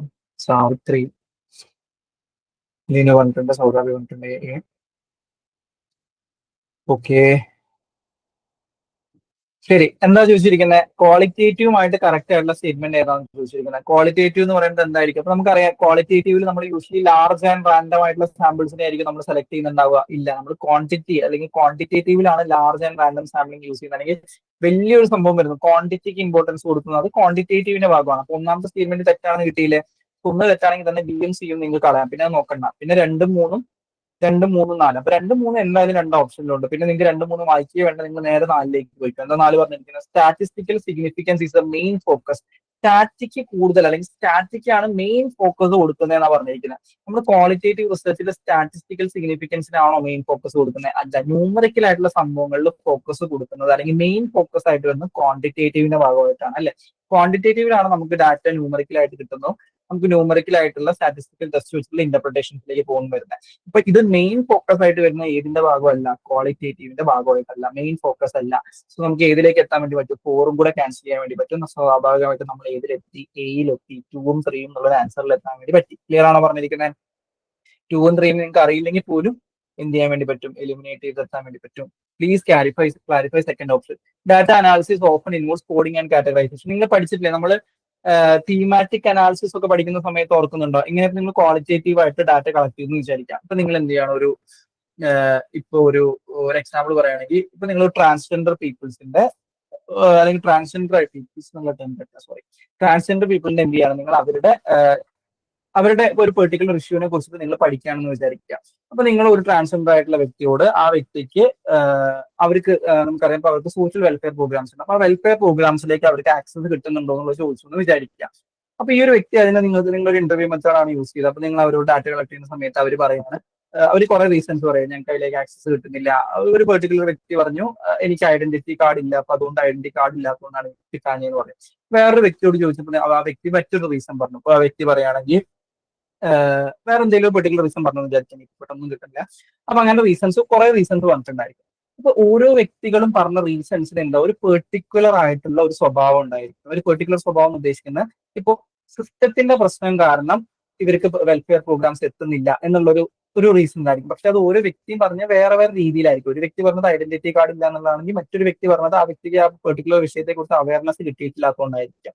അല്ലെങ്കിൽ വേറൊരു വ്യക്തി പറഞ്ഞത് ആ വ്യക്തിക്ക് ഈ ഓഫീസിൽ പോയ സമയത്ത് സ്ട്രക്ചർ അവർക്ക് ആ ഒരു ഓഫീസിലുള്ളവർക്ക് ഇതിനെക്കുറിച്ച് അറിയുന്നില്ല. സിസ്റ്റത്തിന്റെ പ്രശ്നങ്ങൾ കാരണമാണ് ഇത് കിട്ടാത്തത് എന്നുള്ള കുറെ വേറെ വേറെ രീതിയിലായിരിക്കും ഇവർ പറഞ്ഞിട്ടുണ്ടായിരിക്കാം. നമ്മൾ എന്ത് ചെയ്യണം, ഇതിനൊരു കോമൺ തീമിന്റെ അണ്ടറിലേക്ക് കൊണ്ടുവരുന്നു. അപ്പൊ നമ്മൾ എന്ത് ചെയ്യുന്നു, ഇതിന് ഓരോ കാറ്റഗറീസ് ആയിട്ട് തിരിക്കുന്നു, ഓരോ തീമുകളാക്കി തിരിക്കുന്നു. അപ്പൊ ഓരോ തീമിന്റെ അണ്ടറിലേക്ക് എന്ത് ചെയ്യാൻ വേണ്ടി പറ്റണം, ഇവരുടെ പറഞ്ഞിട്ടുള്ള സംഭവങ്ങളെ നമുക്ക് ആർട്ടിക്കുലേറ്റ് ചെയ്യാൻ വേണ്ടി പറ്റണം. ഇന്നതുകൊണ്ടാണ്. അപ്പൊ നമുക്ക് ഇവർ പറഞ്ഞ പല കാരണങ്ങളിൽ നമുക്ക് ഓരോന്നും ഓരോ കാരണമായി എഴുതി എഴുതി എഴുതി പോകാന്ന് പറയുന്നത് നമുക്ക് ലോജിക്കലി പോസിബിൾ ആയിട്ടുള്ള സാധനമാണ്. നമ്മൾ ഡെസർട്ടേഷൻ മൊത്തം അങ്ങനെ ആക്കുന്നില്ല. നമ്മൾ എന്ത് ചെയ്യുന്നത്, കാറ്റഗറൈസ് ചെയ്യും. നമ്മൾ അതിനെ കറക്റ്റ് ആയിട്ട് കാറ്റഗറി ചെയ്തിട്ട് ഓരോ കാറ്റഗറികളായി തിരിക്കും. എന്നിട്ട് ആ കാറ്റഗറിന്റെ അണ്ടറിലായിരിക്കും ഇതിനെ ഉൾപ്പെടുത്തുന്നുണ്ടായിരിക്കാം. ഇത് എനിക്ക് തോന്നുന്നു ഞാനും ഇത് ഡിസ്കസ് ചെയ്തിട്ടുണ്ട് തോന്നുന്നു. മറ്റേ ഫാക്കൽറ്റിയും ഇത് ഡിസ്കസ് ചെയ്യുന്നുണ്ട് തോന്നുന്നു. ഇല്ലെങ്കിൽ ഞാനിത് എന്തായാലും പറഞ്ഞിട്ടുണ്ട്, കോഡിംഗ് കാറ്റഗറൈസേഷൻ എങ്ങനെയാണ് ഡാറ്റ അനാലിസിസ് ക്വാളിറ്റേറ്റീവിൽ വരുന്നത് എന്നുള്ളൊരു സംഭവം. നമ്മൾ എപ്പോഴും വിചാരിക്കുന്ന സാധനം കോഡിംഗ് എന്നൊക്കെ കാണുമ്പോൾ കോഡിംഗ് അക്കങ്ങൾ മാത്രമായിരിക്കും. നിങ്ങൾ അങ്ങനെ മാത്രം ചിന്തിക്കരുത്. അത് ക്വാണ്ടിറ്റേറ്റീവിന്റെ മാത്രം ഭാഗമാണ് ചിന്തിക്കരുത്. ക്വാളിറ്റേറ്റീവിൽ നമ്മൾ കാറ്റഗറൈസേഷൻ വരുന്നത്. കാറ്റഗറി ഉദ്ദേശിക്കുന്ന ടേബിളിംഗ് മാത്രമല്ല ഉദ്ദേശിക്കുന്നത്. അത് അങ്ങനെ വിചാരിക്കരുത്. ഇപ്പൊ കാറ്റഗറി ആക്കി തിരിക്കുക എന്ന് പറഞ്ഞാൽ ടേബിളിംഗ് മാത്രമാണ്. ക്വാണ്ടിറ്റേറ്റീവിൽ നമ്മൾ ടേബിളുകളാക്കി തിരിക്കുന്നു, അത് മാത്രമല്ല ഉദ്ദേശിക്കുന്നത് കേട്ടോ. അല്ലെങ്കിൽ ആ ഒരു ടേമിനല്ല ഉദ്ദേശിക്കുന്നത്. ഇവിടെ നമ്മൾ തീമാറ്റിക് അനാലിസിസ് ഒക്കെ തീമുകളാക്കി തിരിക്കുന്നു ഒക്കെ വരുന്നുണ്ട് കേട്ടോ. അത് ആ വീഡിയോ ഒന്ന് കാണാൻ വേണ്ടി ശ്രമിക്കണേ. എന്തെങ്കിലും ഇതുണ്ടെങ്കിൽ നമ്മളത് ഓരോ സ്റ്റെപ്പും എങ്ങനെയാ വരുന്നത് എന്നുള്ള പറഞ്ഞിട്ടുണ്ട്. ക്വാളിറ്റേറ്റീവ് അനാലിസിസ് തന്നെയാണെന്ന് തോന്നുന്നു അതിലും ആഡ് ചെയ്തിട്ടുള്ള ഹെഡിങ് ആയിട്ട് കൊടുത്തിട്ടുള്ളത്. ഓക്കെ, ക്ലിയർ അല്ലേ? മൂന്നാമത്തെ പിന്നെ നിങ്ങൾക്ക് ഡൗട്ട് ഇല്ലല്ലോ. അണ്ടർസ്റ്റാൻഡിങ് കോൺടെക്സ്റ്റ് ആൻഡ് എക്സ്പീരിയൻസസ് എന്നുള്ളത്, കോൺടെക്സ്റ്റ് എക്സ്പീരിയൻസസ് മനസ്സിലാക്കാൻ വേണ്ടിയിട്ടാണ് നമ്മൾ ക്വാളിറ്റേറ്റീവ് ആണല്ലോ. അപ്പൊ എന്തായാലും ക്വാളിറ്റിക്കാണ് ഇമ്പോർട്ടൻസ് കൊടുക്കുന്നത്. ഓക്കെ, ഇപ്പൊ 2ഉം 3ഉം ആണ് അതിന്റെ ആൻസർ വരുന്നത്. സെറ്റല്ലേ അത്? ക്ലിയർ? ആരായിരുന്നു ചോദിച്ചിട്ടുണ്ടായിരുന്നത്? ലിനു അല്ലേ ചോദിച്ചാ? ലിനു ഓക്കെ അല്ലോ അത്? സെറ്റ്, ഓക്കെ, ശരി. അടുത്തത് statement on mixed method research. ഏതൊക്കെ സ്റ്റേറ്റ്മെന്റ് കറക്റ്റ് നോക്കിക്കേ. Statement on mixed method research. It integrates qualitative and quantitative data. It allows always prioritize quantitative methods over qualitative. Sequential design collects one type of data followed by the other. It strengthens evidence-based practice. ഒരുവിധം എല്ലാം നമ്മളിപ്പോൾ discuss ചെയ്ത് പോയ സംഭവമാണ്. ചിന്തിച്ചു നോക്കിയേ കിട്ടുന്നുണ്ടോ എന്നുള്ളത്. എലിമിനേഷൻ മെത്തേഡ് ഭയങ്കരമായിട്ട് വർക്ക് ചെയ്യാൻ വേണ്ടി പറ്റും നിങ്ങൾക്ക്.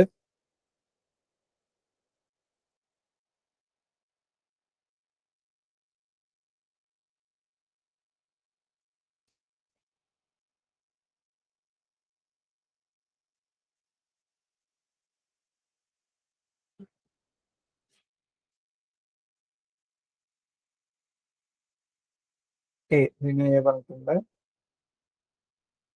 134. വേറെ എന്തെങ്കിലും ആൻസർ കിട്ടുന്നുണ്ടോ നോക്കിക്കേ. 5 പറഞ്ഞിട്ടുണ്ട്. സൗദാബി ബി പറഞ്ഞിട്ടുണ്ട് 1, 2, 4. ഓക്കെ,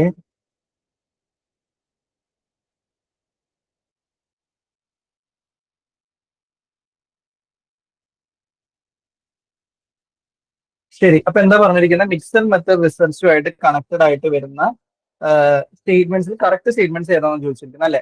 അപ്പൊ നമ്മൾ ഇത്രയും നേരം പറഞ്ഞത് നിങ്ങൾക്ക് എന്തായാലും മസ്റ്റ് ആയിട്ട് എഴുതാൻ പറ്റുന്ന ഒരു സംഭവം അല്ലെ, മിക്സഡ് മെത്തേഡ് ആണ്. അപ്പൊ qualitative and qualitative data integrate ചെയ്യുന്നു. ആ സനോഷിനെ പറഞ്ഞിട്ടുണ്ട്.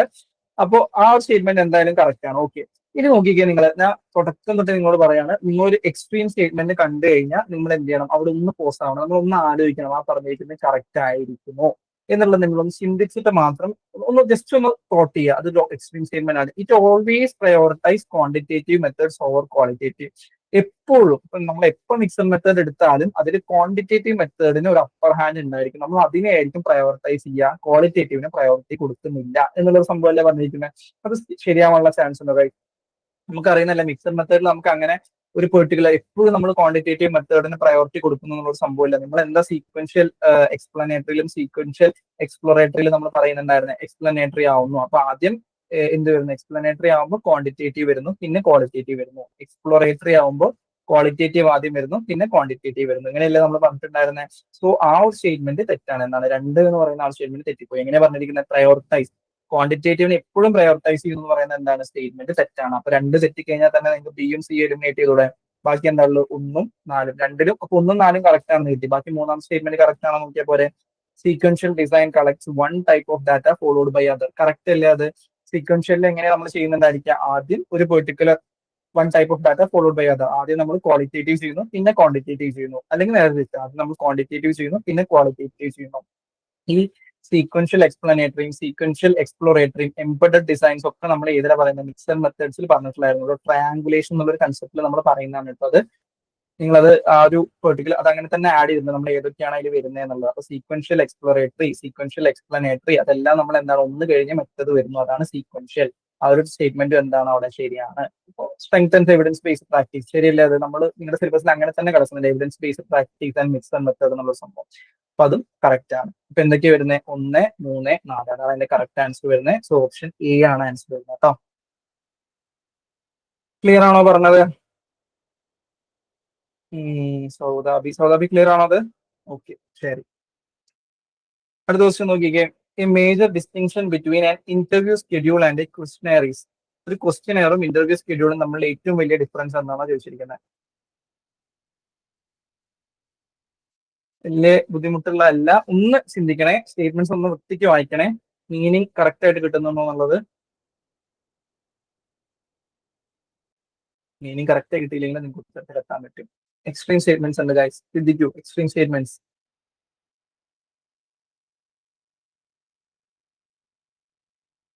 ഞാൻ നിങ്ങളെ എക്സ്ട്രീം സ്റ്റേറ്റ്മെന്റ്സ് പഠിച്ചിട്ട് നിങ്ങൾ എപ്പോഴും എക്സ്ട്രീം സ്റ്റേറ്റ്മെന്റ് കണ്ടു കഴിഞ്ഞാൽ തെറ്റാന്ന് വിചാരിക്കരുത്. മെജോറിറ്റി സാധാരണ ഗതി സാധ്യതയുണ്ട് എന്നാണ് ഞാൻ ഉദ്ദേശിക്കുന്നത്. എപ്പോ കണ്ടാലും അത് തെറ്റാണെന്ന് വിചാരിച്ച് ആദ്യം വെട്ടരുത്. എന്നാലും നിങ്ങൾ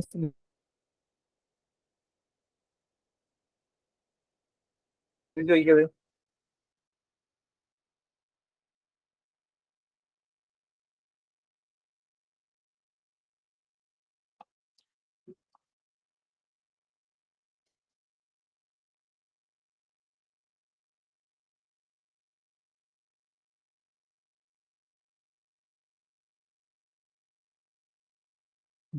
കിട്ടുന്നുണ്ടോ? എന്റെ വോയിസ് കട്ടായിട്ടില്ലല്ലോ. Hello, hello, hello.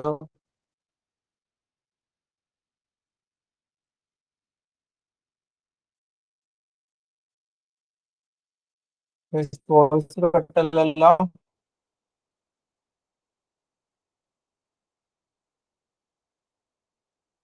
ശരി, ശരി. Thank you. Thank you. ഇതിന് ആൻസർ കിട്ടുന്നുണ്ടോ നോക്കിയേ.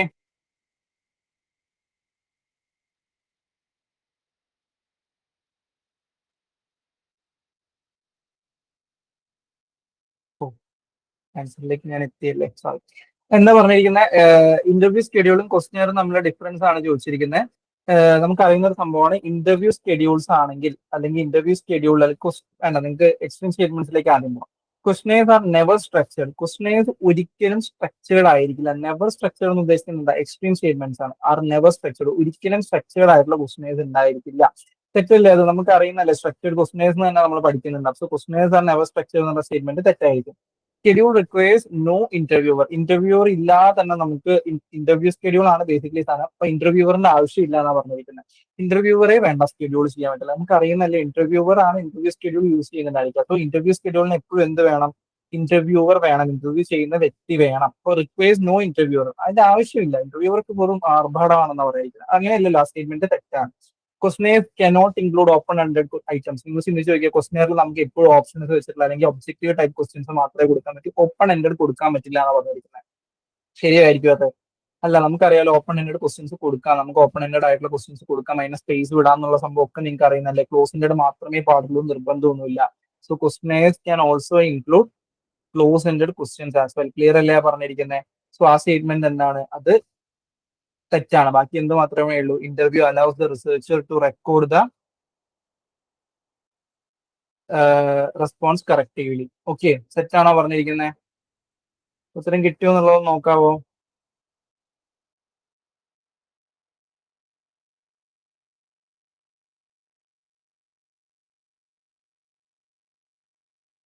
ക്ലിയർ ആണോ അത്? ഓക്കെ, ശരി, ശരി. ഓക്കെ, അടുത്ത ക്വസ്റ്റ്യൻ നോക്കിയേ. Which research design is most suitable for cause and effect study? Cause and effect സ്റ്റഡിക്ക് സൂട്ടബിൾ ആയിട്ടുള്ള ഏതാണ്? ഇത് നിങ്ങൾ എന്തായാലും പഠിച്ചിട്ടുണ്ടായിരിക്കും ഞാൻ വിചാരിക്കുന്നു. നമ്മൾ റിസർച്ച് ഡിസൈൻ പറയുന്ന സമയത്ത് വരുന്നതാണ്. കോസ് ആൻഡ് എഫക്ട് കാണിക്കുന്നത് ഏത് ഡിസൈൻ ആയിരിക്കും? കേസ് സ്റ്റഡി ആണോ, എക്സ്പെരിമെന്റൽ ആണോ, എത്തനോഗ്രഫി ആണോ, എക്സ്പ്ലോറേറ്ററി ആണോ? എത്തനോഗ്രഫി കണ്ട ഓർത്ത് വെക്കണം. എന്താ എത്തനോഗ്രഫി കണ്ട എന്തോ ഓർക്കണം എന്നാ പറഞ്ഞിട്ടുണ്ടായിരുന്നെ? എത്തനോ ഒന്ന് കണ്ട എന്തോ ഓർക്കണ്ട നിങ്ങള്?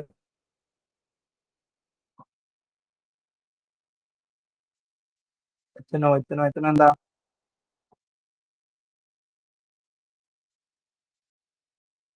Culture. Okay, culture. Okay, set. അപ്പൊ നോക്കിയേ, കോസ് ആൻഡ് എഫക്ട് സ്റ്റഡി എപ്പോഴും എവിടെ വരുന്നതാണ്? എക്സ്പെരിമെന്റലിലാണ് വരുന്നത്. എക്സ്പെരിമെന്റലിലാണ് നമുക്ക് അറിയുന്നല്ലേ, കൺട്രോൾ ഗ്രൂപ്പ് നമ്മൾ പറഞ്ഞേ ഉള്ളൂ അല്ലെ. ഒന്നിലുണ്ടാവുന്ന മാറ്റം എങ്ങനെയാണ് മറ്റേതിനെ ആശ്രയിക്കുന്നത്, അല്ലെങ്കിൽ ഒന്നിലുണ്ടാവുന്ന ചേഞ്ച് എങ്ങനെയാണ് മറ്റേതില് ചേഞ്ച് ഉണ്ടാക്കിയെടുക്കുന്നത്. ആ ഒരു സംഭവം അല്ലേ basically എക്സ്പെരിമെന്റിൽ വരുന്നുണ്ടായിരിക്കുക.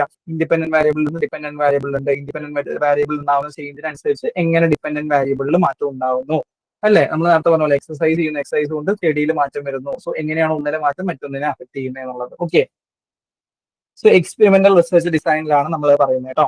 Cos and effect study നടത്തുന്നത് എക്സ്പെരിമെന്റൽ റിസർച്ച് ഡിസൈൻ ആണ്. എത്തനോഗ്രഫിക് സ്റ്റഡി എവിടെയായിരിക്കും വരുന്നുണ്ടാവുക? കൾച്ചർ റിലേറ്റഡ് ആയിട്ടുള്ള സംഭവങ്ങൾ. എക്സ്പ്ലോറേറ്ററി സ്റ്റഡി എപ്പോഴാണ് നടത്തുന്നുണ്ടായിരിക്കും നമ്മള്? നമുക്ക് ഒട്ടും നോളജ് അല്ലെങ്കിൽ ഒട്ടും റിസർച്ച് നടക്കാത്ത ഒരു ഏരിയ ആണ്, അതല്ലെങ്കിൽ വളരെ ഫ്യൂ നോളജ് മാത്രമേ, ഇൻഫോർമേഷൻ മാത്രമേ ആ ഒരു പെർട്ടിക്കുലർ വിഷയത്തെ കുറിച്ച് നമുക്ക് അവൈലബിൾ ആയിട്ടുള്ളൂ.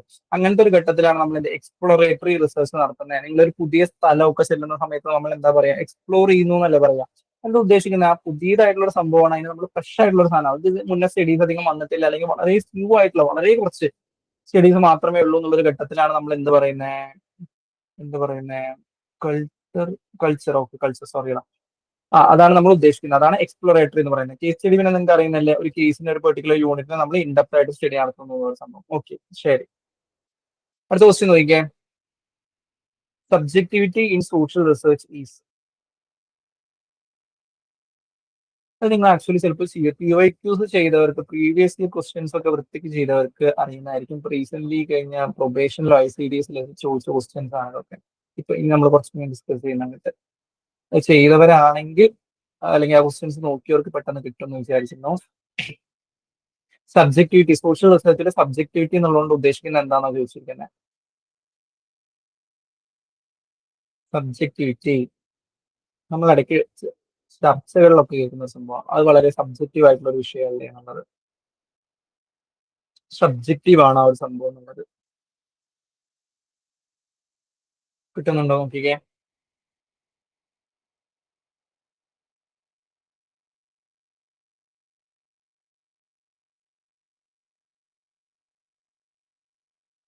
PYക്കാണ് എല്ലാവരും എന്തായാലും അറ്റൻഡ് ചെയ്യാൻ ശ്രമിക്കണേ. ക്വസ്റ്റ്യൻ പ്രൊബേഷനോ ICDSനോ ഏതോ ചോദിച്ചതാണ്.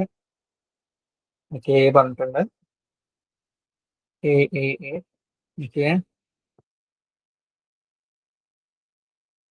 ശരി. എന്താ ചോദിച്ചിരിക്കുന്നത്? സബ്ജക്ടിവിറ്റി എന്നുള്ളതുകൊണ്ട് എന്താ ഉദ്ദേശിച്ചിരിക്കുന്നത് ചോദിച്ചിരിക്കുന്നത്. It is an integral part of your way of thinking. നമ്മളുടെ വേ ഓഫ് തിങ്കിങ്ങിന്റെ ഒരു ഇന്റഗ്രൽ പാർട്ടാണ്, അല്ലെങ്കിൽ അവിഭാജ്യ ഘടകമാണ് എന്നുള്ളതൊക്കെ ഉദ്ദേശിച്ചിരിക്കുന്നത്. കറക്റ്റ് അല്ലേ? അത് നമുക്കറിയുന്നല്ലേ, നമ്മൾ ഓരോ വ്യക്തികളെ ആശ്രയിച്ചിട്ടാണ് നമ്മൾ പറയുക, അല്ലെങ്കിൽ സബ്ജക്റ്റീവ് ആയിട്ടുള്ള ഒരു വിഷയമാണത്. നമുക്ക് ഒരിക്കലും ഒരു ഒബ്ജക്റ്റീവ് ആയിട്ടുള്ള ഉത്തരത്തിൽ എത്താൻ പറ്റില്ല. ചില കാര്യങ്ങൾ നമ്മൾ പറയില്ലേ, അത് ഭയങ്കര സബ്ജക്റ്റീവ് ആണ്. അത് ആ ഒരു വ്യക്തിനെ ആശ്രയിച്ചിരിക്കും ആ ഒരു സംഭവം എങ്ങനെയാന്നുള്ളത്. അത് ഓരോ വ്യക്തികൾക്കും, അല്ലെങ്കിൽ വ്യക്തി അധിഷ്ഠിതമായ എന്നൊക്കെ നമ്മൾ പറയുന്നതായിരിക്കും കുറച്ചുകൂടെ സബ്ജക്റ്റീവ് മാറ്റേഴ്സ് എന്നുള്ളത് ഉദ്ദേശിക്കുന്നത് അല്ലെ. So it is an integral part of your way of thinking. നിങ്ങൾ എങ്ങനെ ചിന്തിക്കുന്നു എന്നുള്ളതിന്റെ ഒരു ഇന്റഗ്രൽ പാർട്ടാണ്. Combined by your educational background, discipline, philosophy, experience and feel അല്ലെ. ഒരു വ്യക്തിയുടെ എഡ്യൂക്കേഷണൽ ബാക്ക്ഗ്രൗണ്ട് എന്താണ്, അയാളുടെ ഡിസിപ്ലിൻ എന്താണ്, അയാളുടെ ഫിലോസഫിക്കൽ ഐഡിയാസ് എന്താണ്, അയാളുടെ പൊളിറ്റിക്കൽ ഐഡിയാസ് എന്താണ്, അയാളുടെ എക്സ്പീരിയൻസ് എന്താണ്, സ്കിൽ എന്താണ്, ഇതിനൊക്കെ ആശ്രയിച്ചിട്ടല്ലേ എന്ത് വരുന്നുണ്ടാവുക, സബ്ജക്റ്റിവിറ്റി വരുന്നുണ്ടാവുക. കറക്റ്റ് ആണ്. അപ്പോൾ ഒന്നും രണ്ടും ആക്ച്വലി ശരിയാണ്. ഒന്നും രണ്ടും ശരിയാണെങ്കിൽ തന്നെ നിങ്ങൾക്ക് ഉത്തരത്തിലേക്ക് എത്താം. ഒന്നും രണ്ടും കോമൺ ആയിട്ട് വരുന്ന വേറെ ഓപ്ഷൻസ് ഒന്നും വരുന്നില്ല. എന്നാലും ബാക്കി നോക്കാം. A deliberate attempt to change or highlight something. ഒരു സംഭവം മാറ്റാൻ വേണ്ടിയിട്ടോ അല്ലെങ്കിൽ ഹൈലൈറ്റ് ചെയ്യാൻ വേണ്ടിയിട്ടോ ഒരു അറ്റംപ്റ്റ് ആവാനുള്ള ചാൻസ് ഉണ്ടോ? അല്ലേ, അതൊരു സബ്ജക്റ്റീവ് മാറ്റർ ആണ്. ഒരു എന്താ പറയുക, ഒരു ആസ്പെക്ട് ഒക്കെ അല്ലെങ്കിൽ നമ്മൾ തോട്ട് പ്രോസസ് ഒക്കെ ആയിട്ട് നമ്മൾ പറയുന്ന ഒരു സംഭവമാണ്, അല്ലെങ്കിൽ ഒരു വ്യക്തിയുടെ ക്വാളിറ്റി ഒക്കെ ആയിട്ട് നമ്മൾ പറയുന്നതാണ്. Highlighting something which in reality is not there. അവിടെ ആക്ച്വലി ഇല്ലാത്ത ഒരു സംഭവത്തിനെ നമ്മൾ ഹൈലൈറ്റ് ചെയ്യുന്നു എന്നുള്ള സംഭവം, അതും ആവാൻ ചാൻസസ് ഇല്ല. സോ ഒന്നും രണ്ടും കറക്റ്റ് ആയിട്ട് പെയർ വരുന്ന വേറെ ഓപ്ഷൻസ് ഇല്ല. ഓപ്ഷൻ എ ആണ് ഇതിന്റെ കറക്റ്റ് ആൻസർ വരുന്നത് കേട്ടോ. ക്ലിയർ ആണോ? അത് സബ്ജക്ടിവിറ്റി ഇൻ സോഷ്യൽ റിസർച്ച് നമ്മളുകൊണ്ട് ഉദ്ദേശിക്കുന്നത്. ഓക്കെ, തെറ്റില്ലേ? അത് ക്ലിയർ ആണോ? ഓക്കെ, ശരി. അടുത്ത ക്വസ്റ്റ്യൻ നോക്കിയേ. ഇതും പി വൈക്യു ആണ്. ഇനി നമ്മൾ കുറച്ച് ഈ ഡിസ്കസ് ചെയ്യുന്ന ക്വസ്റ്റ്യൻസ് ഒക്കെ പി വൈക്യൂസ് ആണ്. അപ്പൊ നിങ്ങൾ എല്ലാവരും എന്തായാലും ആൻസർ ചെയ്യാൻ ശ്രമിക്കണേ. അത് research undertaken for diagnosis of the problem and the solution for the same is. Research undertaken for the diagnose, ഒരു പ്രോബ്ലത്തെ ഡയഗ്നോസ് ചെയ്യാൻ വേണ്ടിയിട്ടും അതിന്റെ സൊല്യൂഷൻ കണ്ടുപിടിക്കാനും വേണ്ടിയിട്ട് നമ്മൾ ചെയ്യുന്ന റിസർച്ച് എന്താണെന്ന് ചോദിച്ചിരിക്കുന്നത്.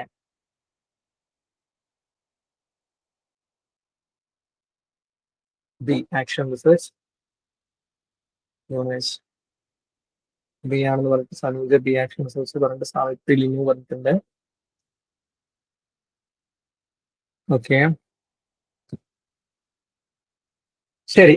അതിന്റെ ആൻസർ വരുന്ന ആക്ഷൻ റിസർച്ച് തന്നെയാണ്. നമ്മൾ അറിയുന്ന ഒരു സംഭവമല്ലേ, നിങ്ങൾക്ക് ഒരു പെർട്ടിക്കുലർ പ്രോബ്ലം ഉണ്ട്, ആ ഒരു പ്രോബ്ലത്തെ ഡയഗ്നോസ് ചെയ്യുന്ന പ്രോബ്ലം എന്താണെന്ന് മനസ്സിലാക്കാനും അതിന് സൊല്യൂഷൻ ഉണ്ടാക്കിയെടുക്കാനും വേണ്ടി നമ്മൾ ചെയ്യുന്ന റിസർച്ച് ആണ് ആക്ഷൻ റിസർച്ച് എന്നുള്ള സംഭവം കേട്ടോ. നമ്മൾ ആക്ഷൻ പ്ലാൻ എന്നൊക്കെ പറയില്ല. എന്താ ആക്ഷൻ പ്ലാൻ എന്ന് പറയുന്നത്? കർമ്മ പദ്ധതി, നമ്മൾ എന്താണ് ചെയ്യാൻ പോകുന്നത് എന്നുള്ള ഒരു പെർട്ടിക്കുലർ സാധനം അല്ലേ.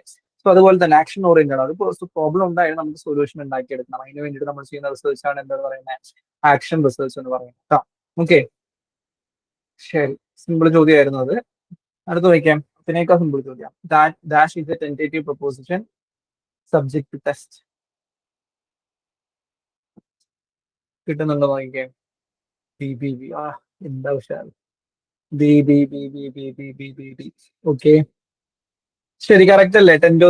ടെന്റേറ്റീവ് ആയിട്ടുള്ള ഒരു പ്രൊപ്പോസിഷൻ ആണ് സബ്ജക്ട് ടു ടെസ്റ്റ്. ടെസ്റ്റ് ചെയ്യാൻ വേണ്ടിയിട്ട് നമ്മൾ ഉണ്ടാക്കുന്ന ടെന്റേറ്റീവ് സ്റ്റേറ്റ്മെന്റ് എന്നൊക്കെ നമ്മൾ പറയുന്ന ഒരു സംഭവമാണ് എന്ത് പറയുന്നത്? ഹൈപ്പോത്തിസിസ് എന്ന് പറയുന്നത്. ഹൈപ്പോത്തിസിസ് ടെന്റേറ്റീവ്, ആ ഒരു വാക്ക് തന്നെ നമുക്ക് അറിയാലോ. ടെന്റേറ്റീവ് സ്റ്റേറ്റ്മെന്റ് നമ്മൾ ഓർത്ത് വെക്കുന്നത് സുഖമാണ്, എളുപ്പം അറിയുന്നതുകൊണ്ട് വരുന്നുണ്ട്. പക്ഷെ ഇത് പി വൈക്ക് കേട്ടോ. നിങ്ങൾ ചിന്തിക്കണം, ഇത്ര എളുപ്പമുള്ള ക്വസ്റ്റ്യൻസ് നിങ്ങൾക്ക് വരാം.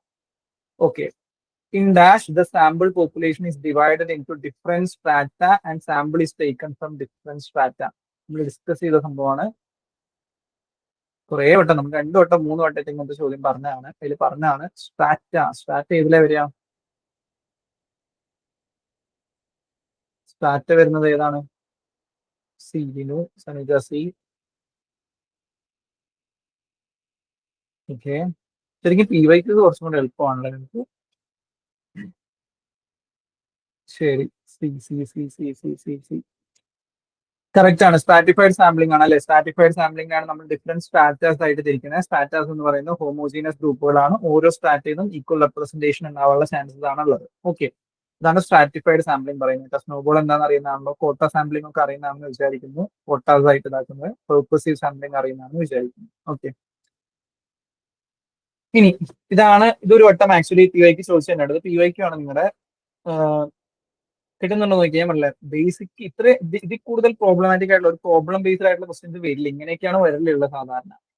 മീൻ മീഡിയം മോഡിനെ വെച്ചുകൊണ്ടുള്ളത്. ഇതൊന്ന് മോഡ് വാല്യൂ കണ്ടുപിടിക്കാനാണ് പറഞ്ഞിരിക്കുന്നത്. സോ മീൻ വാല്യൂ എങ്ങനെ കണ്ടുപിടിക്കാൻ നമ്മൾ പറഞ്ഞു? ആവറേജ് എടുക്കുക ഡിവൈഡഡ് ബൈ സംഭവമാണ് total number of items. Mode value എന്നുള്ളതുകൊണ്ട് എന്താ ഉദ്ദേശിക്കുന്നത്? സി പറയുന്നുണ്ട്. സാവിത്രി സി, സനീജ സി,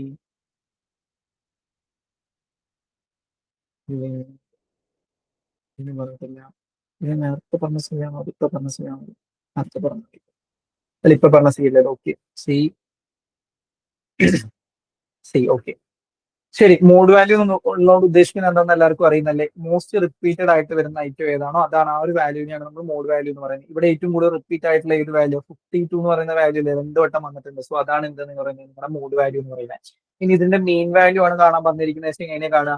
ഈ വാല്യൂസ് എല്ലാം കൂടി ആഡ് ചെയ്യുക ഡിവൈഡഡ് ബൈ 1 2 3 4 5 6 7 7 ഐറ്റം അല്ലേ ഉള്ളത്. അപ്പൊ 7 ബൈ ഡിവൈഡ് ചെയ്യുന്നു. മൊത്തം എല്ലാം കൂടെ ആഡ് ചെയ്യുക ഡിവൈഡഡ് ബൈ 7. അതാണ് മീൻ വാല്യൂ. മീഡിയൻ വാല്യൂ ആണെങ്കിലോ ഇതിന് ഐദർ അസെൻഡിങ് ഓർഡറിലും ഡിസെൻഡിങ് ഓർഡറിലും എഴുതുക. അതായത് ചെറുതുനിന്ന് വലുതിലേക്ക്, വലുതുനിന്ന് ചെറുതിലേക്ക് ഇതിനെ അറേഞ്ച് ചെയ്യുക. എന്നിട്ട് ഏത് ടേം ആണോ നടുക്കിൽ വരുന്നത് അതാണ് അതിന്റെ മീഡിയൻ വാല്യൂ എന്ന് പറയാം. ഓർക്കണം, നിങ്ങൾ മീഡിയൻ കണ്ടുപിടിക്കുമ്പോൾ അങ്ങനെ തന്നെ ചെയ്യണം കേട്ടോ. അസെൻഡിങ്ങോ ഡിസെൻഡിങ്ങോ എഴുതാൻ വിട്ടുവരുത്. വിട്ടുപോയി കഴിഞ്ഞാൽ ഉത്തരം തെറ്റും കേട്ടോ. അങ്ങനെ എഴുതിയതിനു ശേഷം മാത്രം കണ്ടുപിടിക്കാം. ഓക്കെ, 52 ആണ് അപ്പൊ അതിന്റെ ആൻസർ വരുന്നത്. ശരി. SPSS എന്താ? SPSS അറിയുന്നതല്ലേ? SPSS സോഫ്റ്റ്വെയറിലൊക്കെ കുറെ പേര് റിസർച്ച് ചെയ്തിട്ടുണ്ടായിരിക്കും എന്ന് വിചാരിക്കുന്നു. SPSSന്റെ അത് അക്രോണിം ആണ്. അതിന്റെ ഫുൾ ഫോം എന്താണെന്ന് ചോദിച്ചിരിക്കുന്നത്. റിനു എ പറഞ്ഞിട്ടുണ്ട്. സനൂജ ഓക്കെ. സാവിത്രി പറഞ്ഞിട്ടുണ്ട്.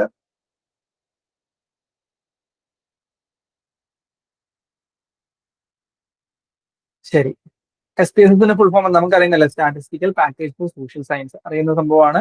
അത് സോഫ്റ്റ്വെയർ ആണ്, നമ്മൾ റിസർച്ച് ചെയ്യുന്ന സമയത്ത് യൂസ് ചെയ്യുന്നതാണ്. അറിയുന്നില്ല, കുറെ പേര് SPSS വെച്ചിട്ടായിരിക്കും മേ ബി അനാലിസിസ് ഒക്കെ ചെയ്തിട്ടുണ്ടായിരിക്കുക. അല്ലാതെയും ചെയ്യാട്ടോ, SPSS വെച്ചേ ചെയ്യുള്ളൂ എന്നൊന്നുമില്ല, പക്ഷെ SPSS അറിയുന്നതാണെന്ന് വിചാരിക്കുന്നു. Statistical package four social science. Okay, A ആണ് അതിന്റെ ആൻസർ വരുന്നത് കേട്ടോ. എടുത്ത് നോക്കിയേ. ഉം. ഇത് നമുക്ക് അറിയുന്നതായിരിക്കും എന്ന് വിചാരിക്കുന്നു.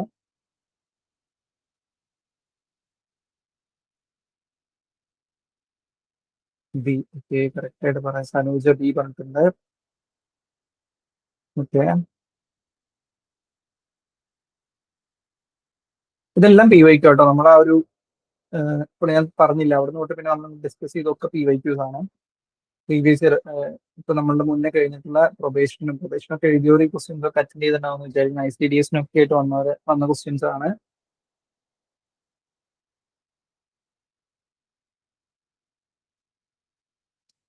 ശരി, ബി പറഞ്ഞിട്ടുണ്ട്. ഒരാൾ മാത്രമേ പറഞ്ഞിട്ടുള്ളൂ. സോ എന്താ ചോദിച്ചത്? Test use to determine difference between research results from 3 or more unrelated samples or group. ഇത് ആക്ച്വലി അനോവ ടെസ്റ്റ് ആണ് കേട്ടോ. അനോവ എന്നുള്ളൊരു സംഭവമാണ് ഇത് വരുന്നത്. അനോവ ടെസ്റ്റ് ആണ് ബേസിക്കലി എന്ത് വരുന്നത്, നമ്മൾ രണ്ട് അൺറിലേറ്റഡ് ആയിട്ടുള്ള സാമ്പിൾസ് അല്ലെങ്കിൽ ഗ്രൂപ്പുകൾ തമ്മിലുള്ള ആ ഒരു ടെസ്റ്റ് ഡിഫറൻസ് നോക്കുന്നത്. വേറൊരു കാര്യം കൂടി ഞാൻ ഇതിന്റെ കൂടെ പറയാണ്. അനോവയുടെ ഫുൾ ഫോം എല്ലാവർക്കും അറിയുന്നല്ലേ, അനാലിസിസ് ഓഫ് വാരിയൻസ് എന്നുള്ളൊരു സംഭവമാണ് അനോവയുടെ full form. Analysis of variance. ഇപ്പൊ നിങ്ങൾക്ക് ഒരു ഓപ്ഷൻ, നിങ്ങൾക്ക് ഒരു ക്വസ്റ്റ്യൻ വരികയാണ്, ഇതിൽ ഏത് ടെസ്റ്റ് ആണ് അനാലിസിസ് ഓഫ് വാരിയൻസ് രണ്ട് ഗ്രൂപ്പിൽ അല്ലെങ്കിൽ ഇതിലേക്ക് വാരിയൻസ് ഇതാക്കുന്നു എന്നുള്ളൊരു ഘട്ടത്തിൽ നമ്മൾ ഏത് യൂസ് ചെയ്യുന്നു എന്നുള്ള സംഭവം വന്നാലും നിങ്ങൾ എന്ത് ചെയ്യണം, അത് അനോവയാണെന്ന് മനസ്സിലാക്കേണ്ടത്. അനോവയുടെ ഫുൾ ഫോം തന്നെ അനാലിസിസ് ഓഫ് വാരിയൻസ് എന്നുള്ള സംഭവമാണ്. ANOV, analysis of variance. അത് ഓർത്ത് വെക്കാട്ടോ. നിങ്ങൾ എപ്പോഴും അനോവ എഴുതുമ്പോൾ ക്യാപിറ്റലിൽ കണ്ടിട്ടില്ലേ, അത് ഒരു ആക്രോണിം ആയതുകൊണ്ടാണ് നമ്മൾ ക്യാപിറ്റലിൽ എഴുതി വെക്കുന്നത് കേട്ടോ. അപ്പൊ അതും കൂടെ നിങ്ങൾ ഇതിന്റെ കൂടെ ഓർത്ത് വെക്കണം. അനാലിസിസ് വാരിയൻസ് ക്വസ്റ്റ്യനിൽ വാരിയൻസ് ഒക്കെ കണ്ടു കഴിഞ്ഞാൽ നിങ്ങൾ നോക്കുക, അനാലിസിസ് ഓഫ് വാരിയൻസ് ആ ഒരു ടേമുമായിട്ട് കണക്റ്റഡ് ആയിട്ടുള്ള എന്തെങ്കിലും ഒരു ഇതാണോ പറഞ്ഞിരിക്കുന്നത് എന്നുള്ളത്. ഓക്കെ, ശരി, അനോവയാണ് അത് വരുന്നത് കേട്ടോ. അടുത്ത് നോക്കിയേ, എംബഡഡ് കേസ് സ്റ്റഡി നമ്മൾ പറഞ്ഞു, ജസ്റ്റ് ഒന്ന് മെൻഷൻ ചെയ്ത് പോയി തൊട്ട് മുന്നേ സീക്വൻഷ്യൽ ഒക്കെ പറഞ്ഞ സമയത്ത്. കിട്ടുന്നുണ്ടോ നോക്കിയേ.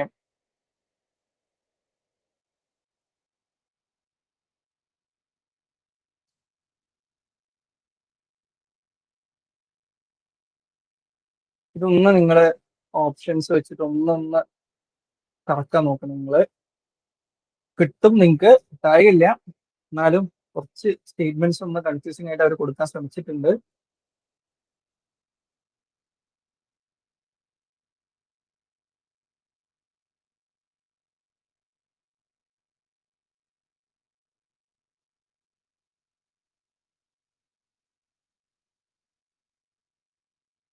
കിട്ടുന്നുണ്ടോ നോക്കിക്കേ. എംബഡഡ് കേസ് സ്റ്റഡിനെ കുറിച്ചിട്ടാണ് ചോദിച്ചിരിക്കുന്നത്.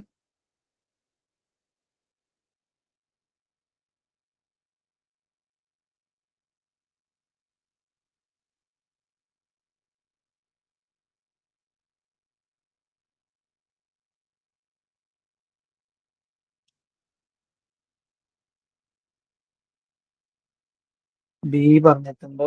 1, 3, 4. അല്ല, ഡി ആണ് പറഞ്ഞത്. Okay, all of the above. ശരി, കുറെ റിലയൻസ് പറയുന്നുണ്ടാണെങ്കിലും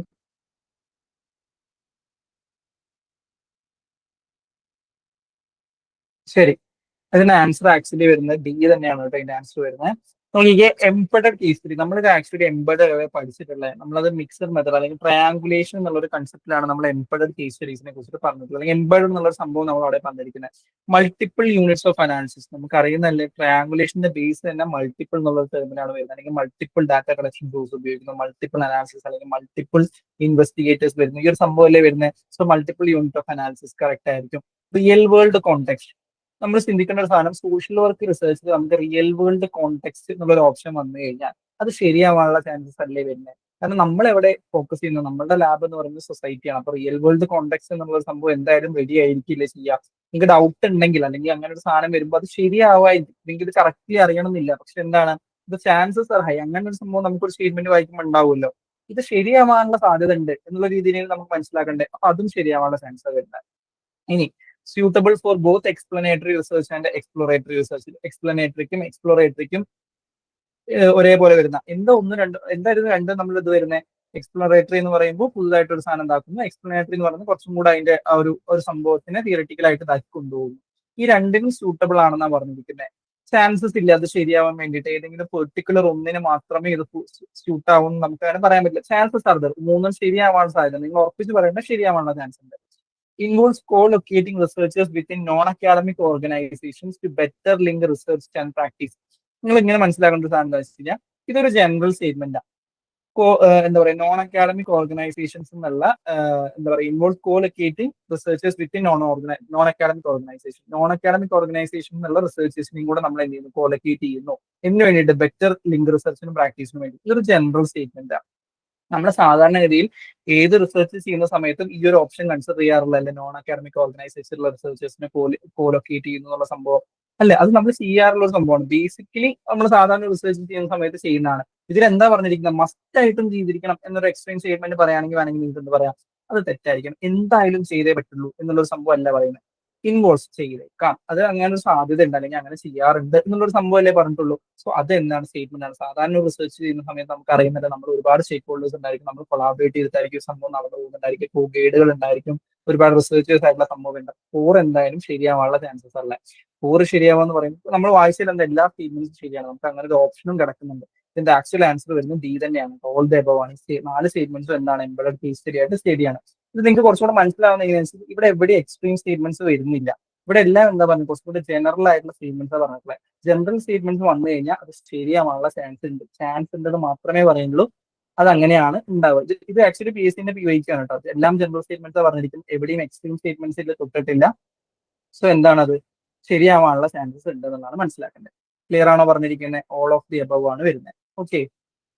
ഇനി ഇത് നിങ്ങൾക്ക് ഇങ്ങനെ ഒരു ക്വസ്റ്റ്യൻ വരുന്ന സമയത്ത് ഇങ്ങനത്തെ ചോയ്സസ് വരുന്ന സമയത്ത് എന്തായാലും തെറ്റാണെന്നുള്ള ഒരു ഓപ്ഷൻ കിട്ടുകയാണെങ്കിൽ അല്ലെങ്കിൽ ആ ഒരു സാധനം മസ്റ്റ് ആയിട്ടും തെറ്റായിരിക്കും എന്നുള്ള സംഭവം വരുമ്പോൾ അത് എന്തായാലും തെറ്റായിരിക്കണം. നിങ്ങൾക്ക് അങ്ങനെ തോന്നുകയാണ് ഇത് എന്തായാലും തെറ്റായിരിക്കും എന്നുള്ള സംഭവം മാക്സിമം അത് തെറ്റ് തന്നെ ആയിരിക്കും. ഇവിടെ എല്ലാ ബാക്കിയുള്ള ഓപ്ഷൻസും എന്താണ് ശരിയാവാം എന്നുള്ളൊരു ചാൻസ് ഉള്ളത് കൊണ്ടാണ് നമുക്ക് നേരിട്ടോ എ ബി അല്ലെങ്കിൽ എല്ലാം ശരി എന്നുള്ളൊരു ഓപ്ഷനിലേക്ക് എത്താൻ പറ്റും കേട്ടോ. ഓക്കെ. ഓൾ ദ അബവ് ആണ് അതിന്റെ ആൻസർ വരുന്നത്. ക്ലിയർ ആണോ അത്. ശരി. അടുത്ത ക്വസ്റ്റ്യൻ നോക്കിയേ. ഇതെല്ലാം PYQ ആണ് കേട്ടോ. Analytical induction, grounded theory, thematic analysis, narrative analysis. An approach to the analysis of data in which the researcher seeks universal explanation of phenomena by pursuing the collection of data until no cases that are inconsistent with a hypothetical explanation of a phenomenon are found. പക്ഷെ question കുറച്ച് വലുതാണ്. ഉത്തരം simple ആണ്. ഇത് നമ്മൾ നോക്കിയാൽ PYQ ആണ്. എല്ലാവരും അറ്റൻഡ് ചെയ്യാൻ ശ്രമിക്കണം കേട്ടോ. തെറ്റിക്കോട്ടെ എന്നാലും കുഴപ്പമില്ല. ജസ്റ്റ് ഒന്ന് അറ്റൻഡ് ചെയ്യാൻ വേണ്ടി ശ്രമിക്കുക.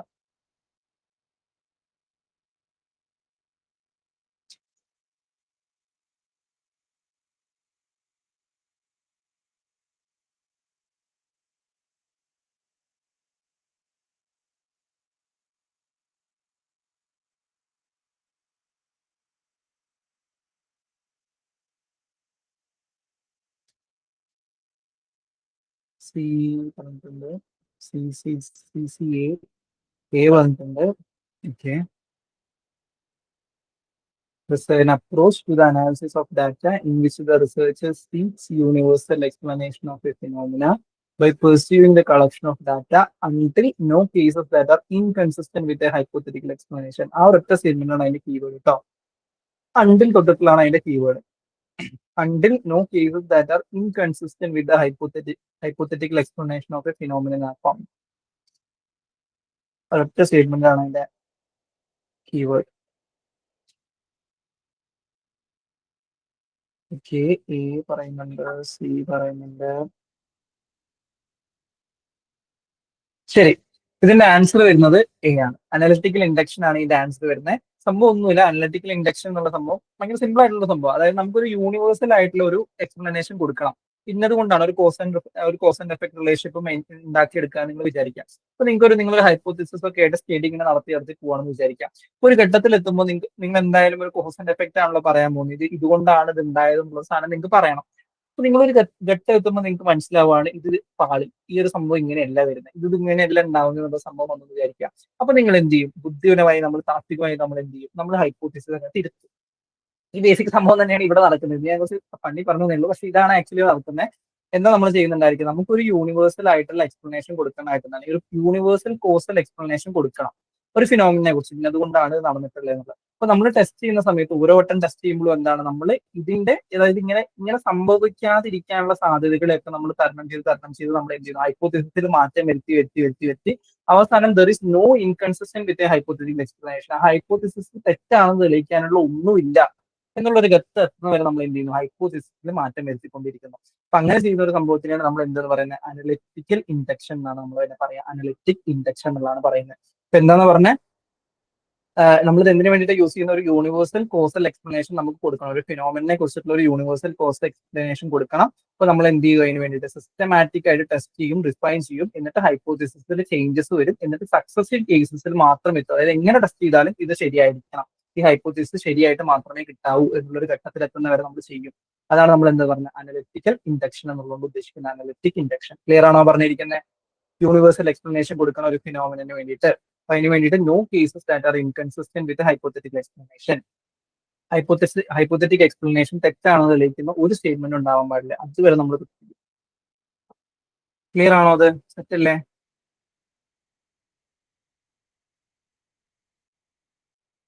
ഓക്കെ,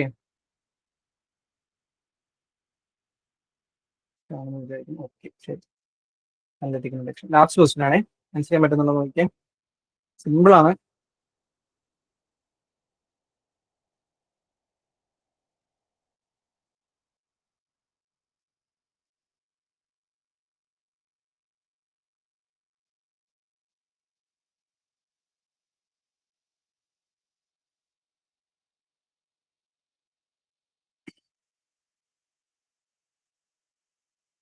കിട്ടുന്നില്ലേ നോക്കിയത്? ബി പറഞ്ഞിട്ടുണ്ടെങ്കിലും a researcher often combined qualitative and quantitative research method in single study. ക്വാളിറ്റേറ്റീവും ക്വാണ്ടിറ്റേറ്റീവുമായിട്ടുള്ള റിസർച്ച് മെത്തേഡുകൾ ഉപയോഗിക്കുന്നു. ബി പറയുന്നത് എല്ലാം ബി വൈക്കുമാണ്.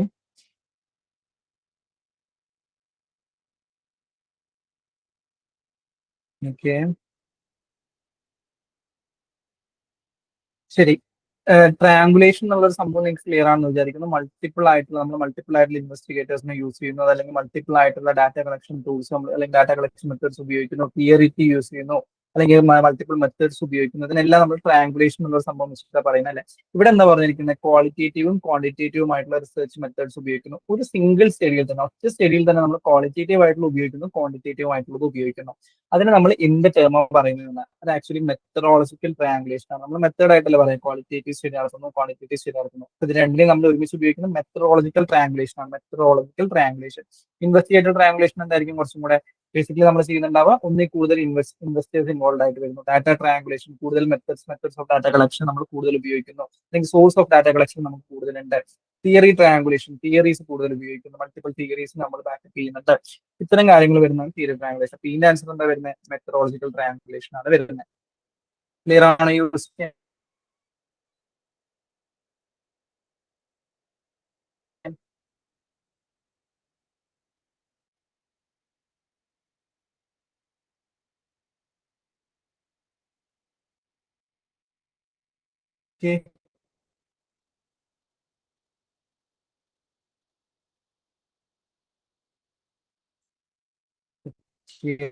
ഇത്രയുമാണ് നമ്മൾ ഇന്ന് ഡിസ്കസ് ചെയ്യുന്ന ക്വസ്റ്റ്യൻസ് എല്ലാം ക്ലിയർ ആണെന്ന് വിചാരിക്കും. ക്വസ്റ്റ്യൻസ് ആണ് പറഞ്ഞിട്ടുള്ളത്. ഏതെങ്കിലും ക്വസ്റ്റ്യനിൽ എന്തെങ്കിലും ഡൗട്ട് ഉണ്ടെങ്കിൽ ചോദിക്കണം. അതല്ല ഇപ്പൊ ചോദിക്കണമെങ്കിൽ ഇപ്പൊ ചോദിക്കാം, അതെല്ലാം നിങ്ങൾ ചോദിക്കണം കേട്ടോ. ക്ലിയർ ആക്കി വെക്കണം എപ്പോഴും. ഓക്കെ സെറ്റ് അല്ലേ? സംഭവം സെറ്റ് അല്ലേ? Linu solution, thank you sir. Linu, thank you Linu.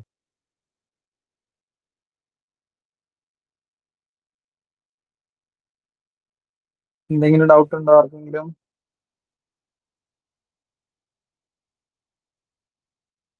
Doubt ഒന്നും ഇല്ലെങ്കിൽ നമുക്ക് ഓക്കെ നോക്കാൻ വേണ്ടി ശ്രമിക്കുക.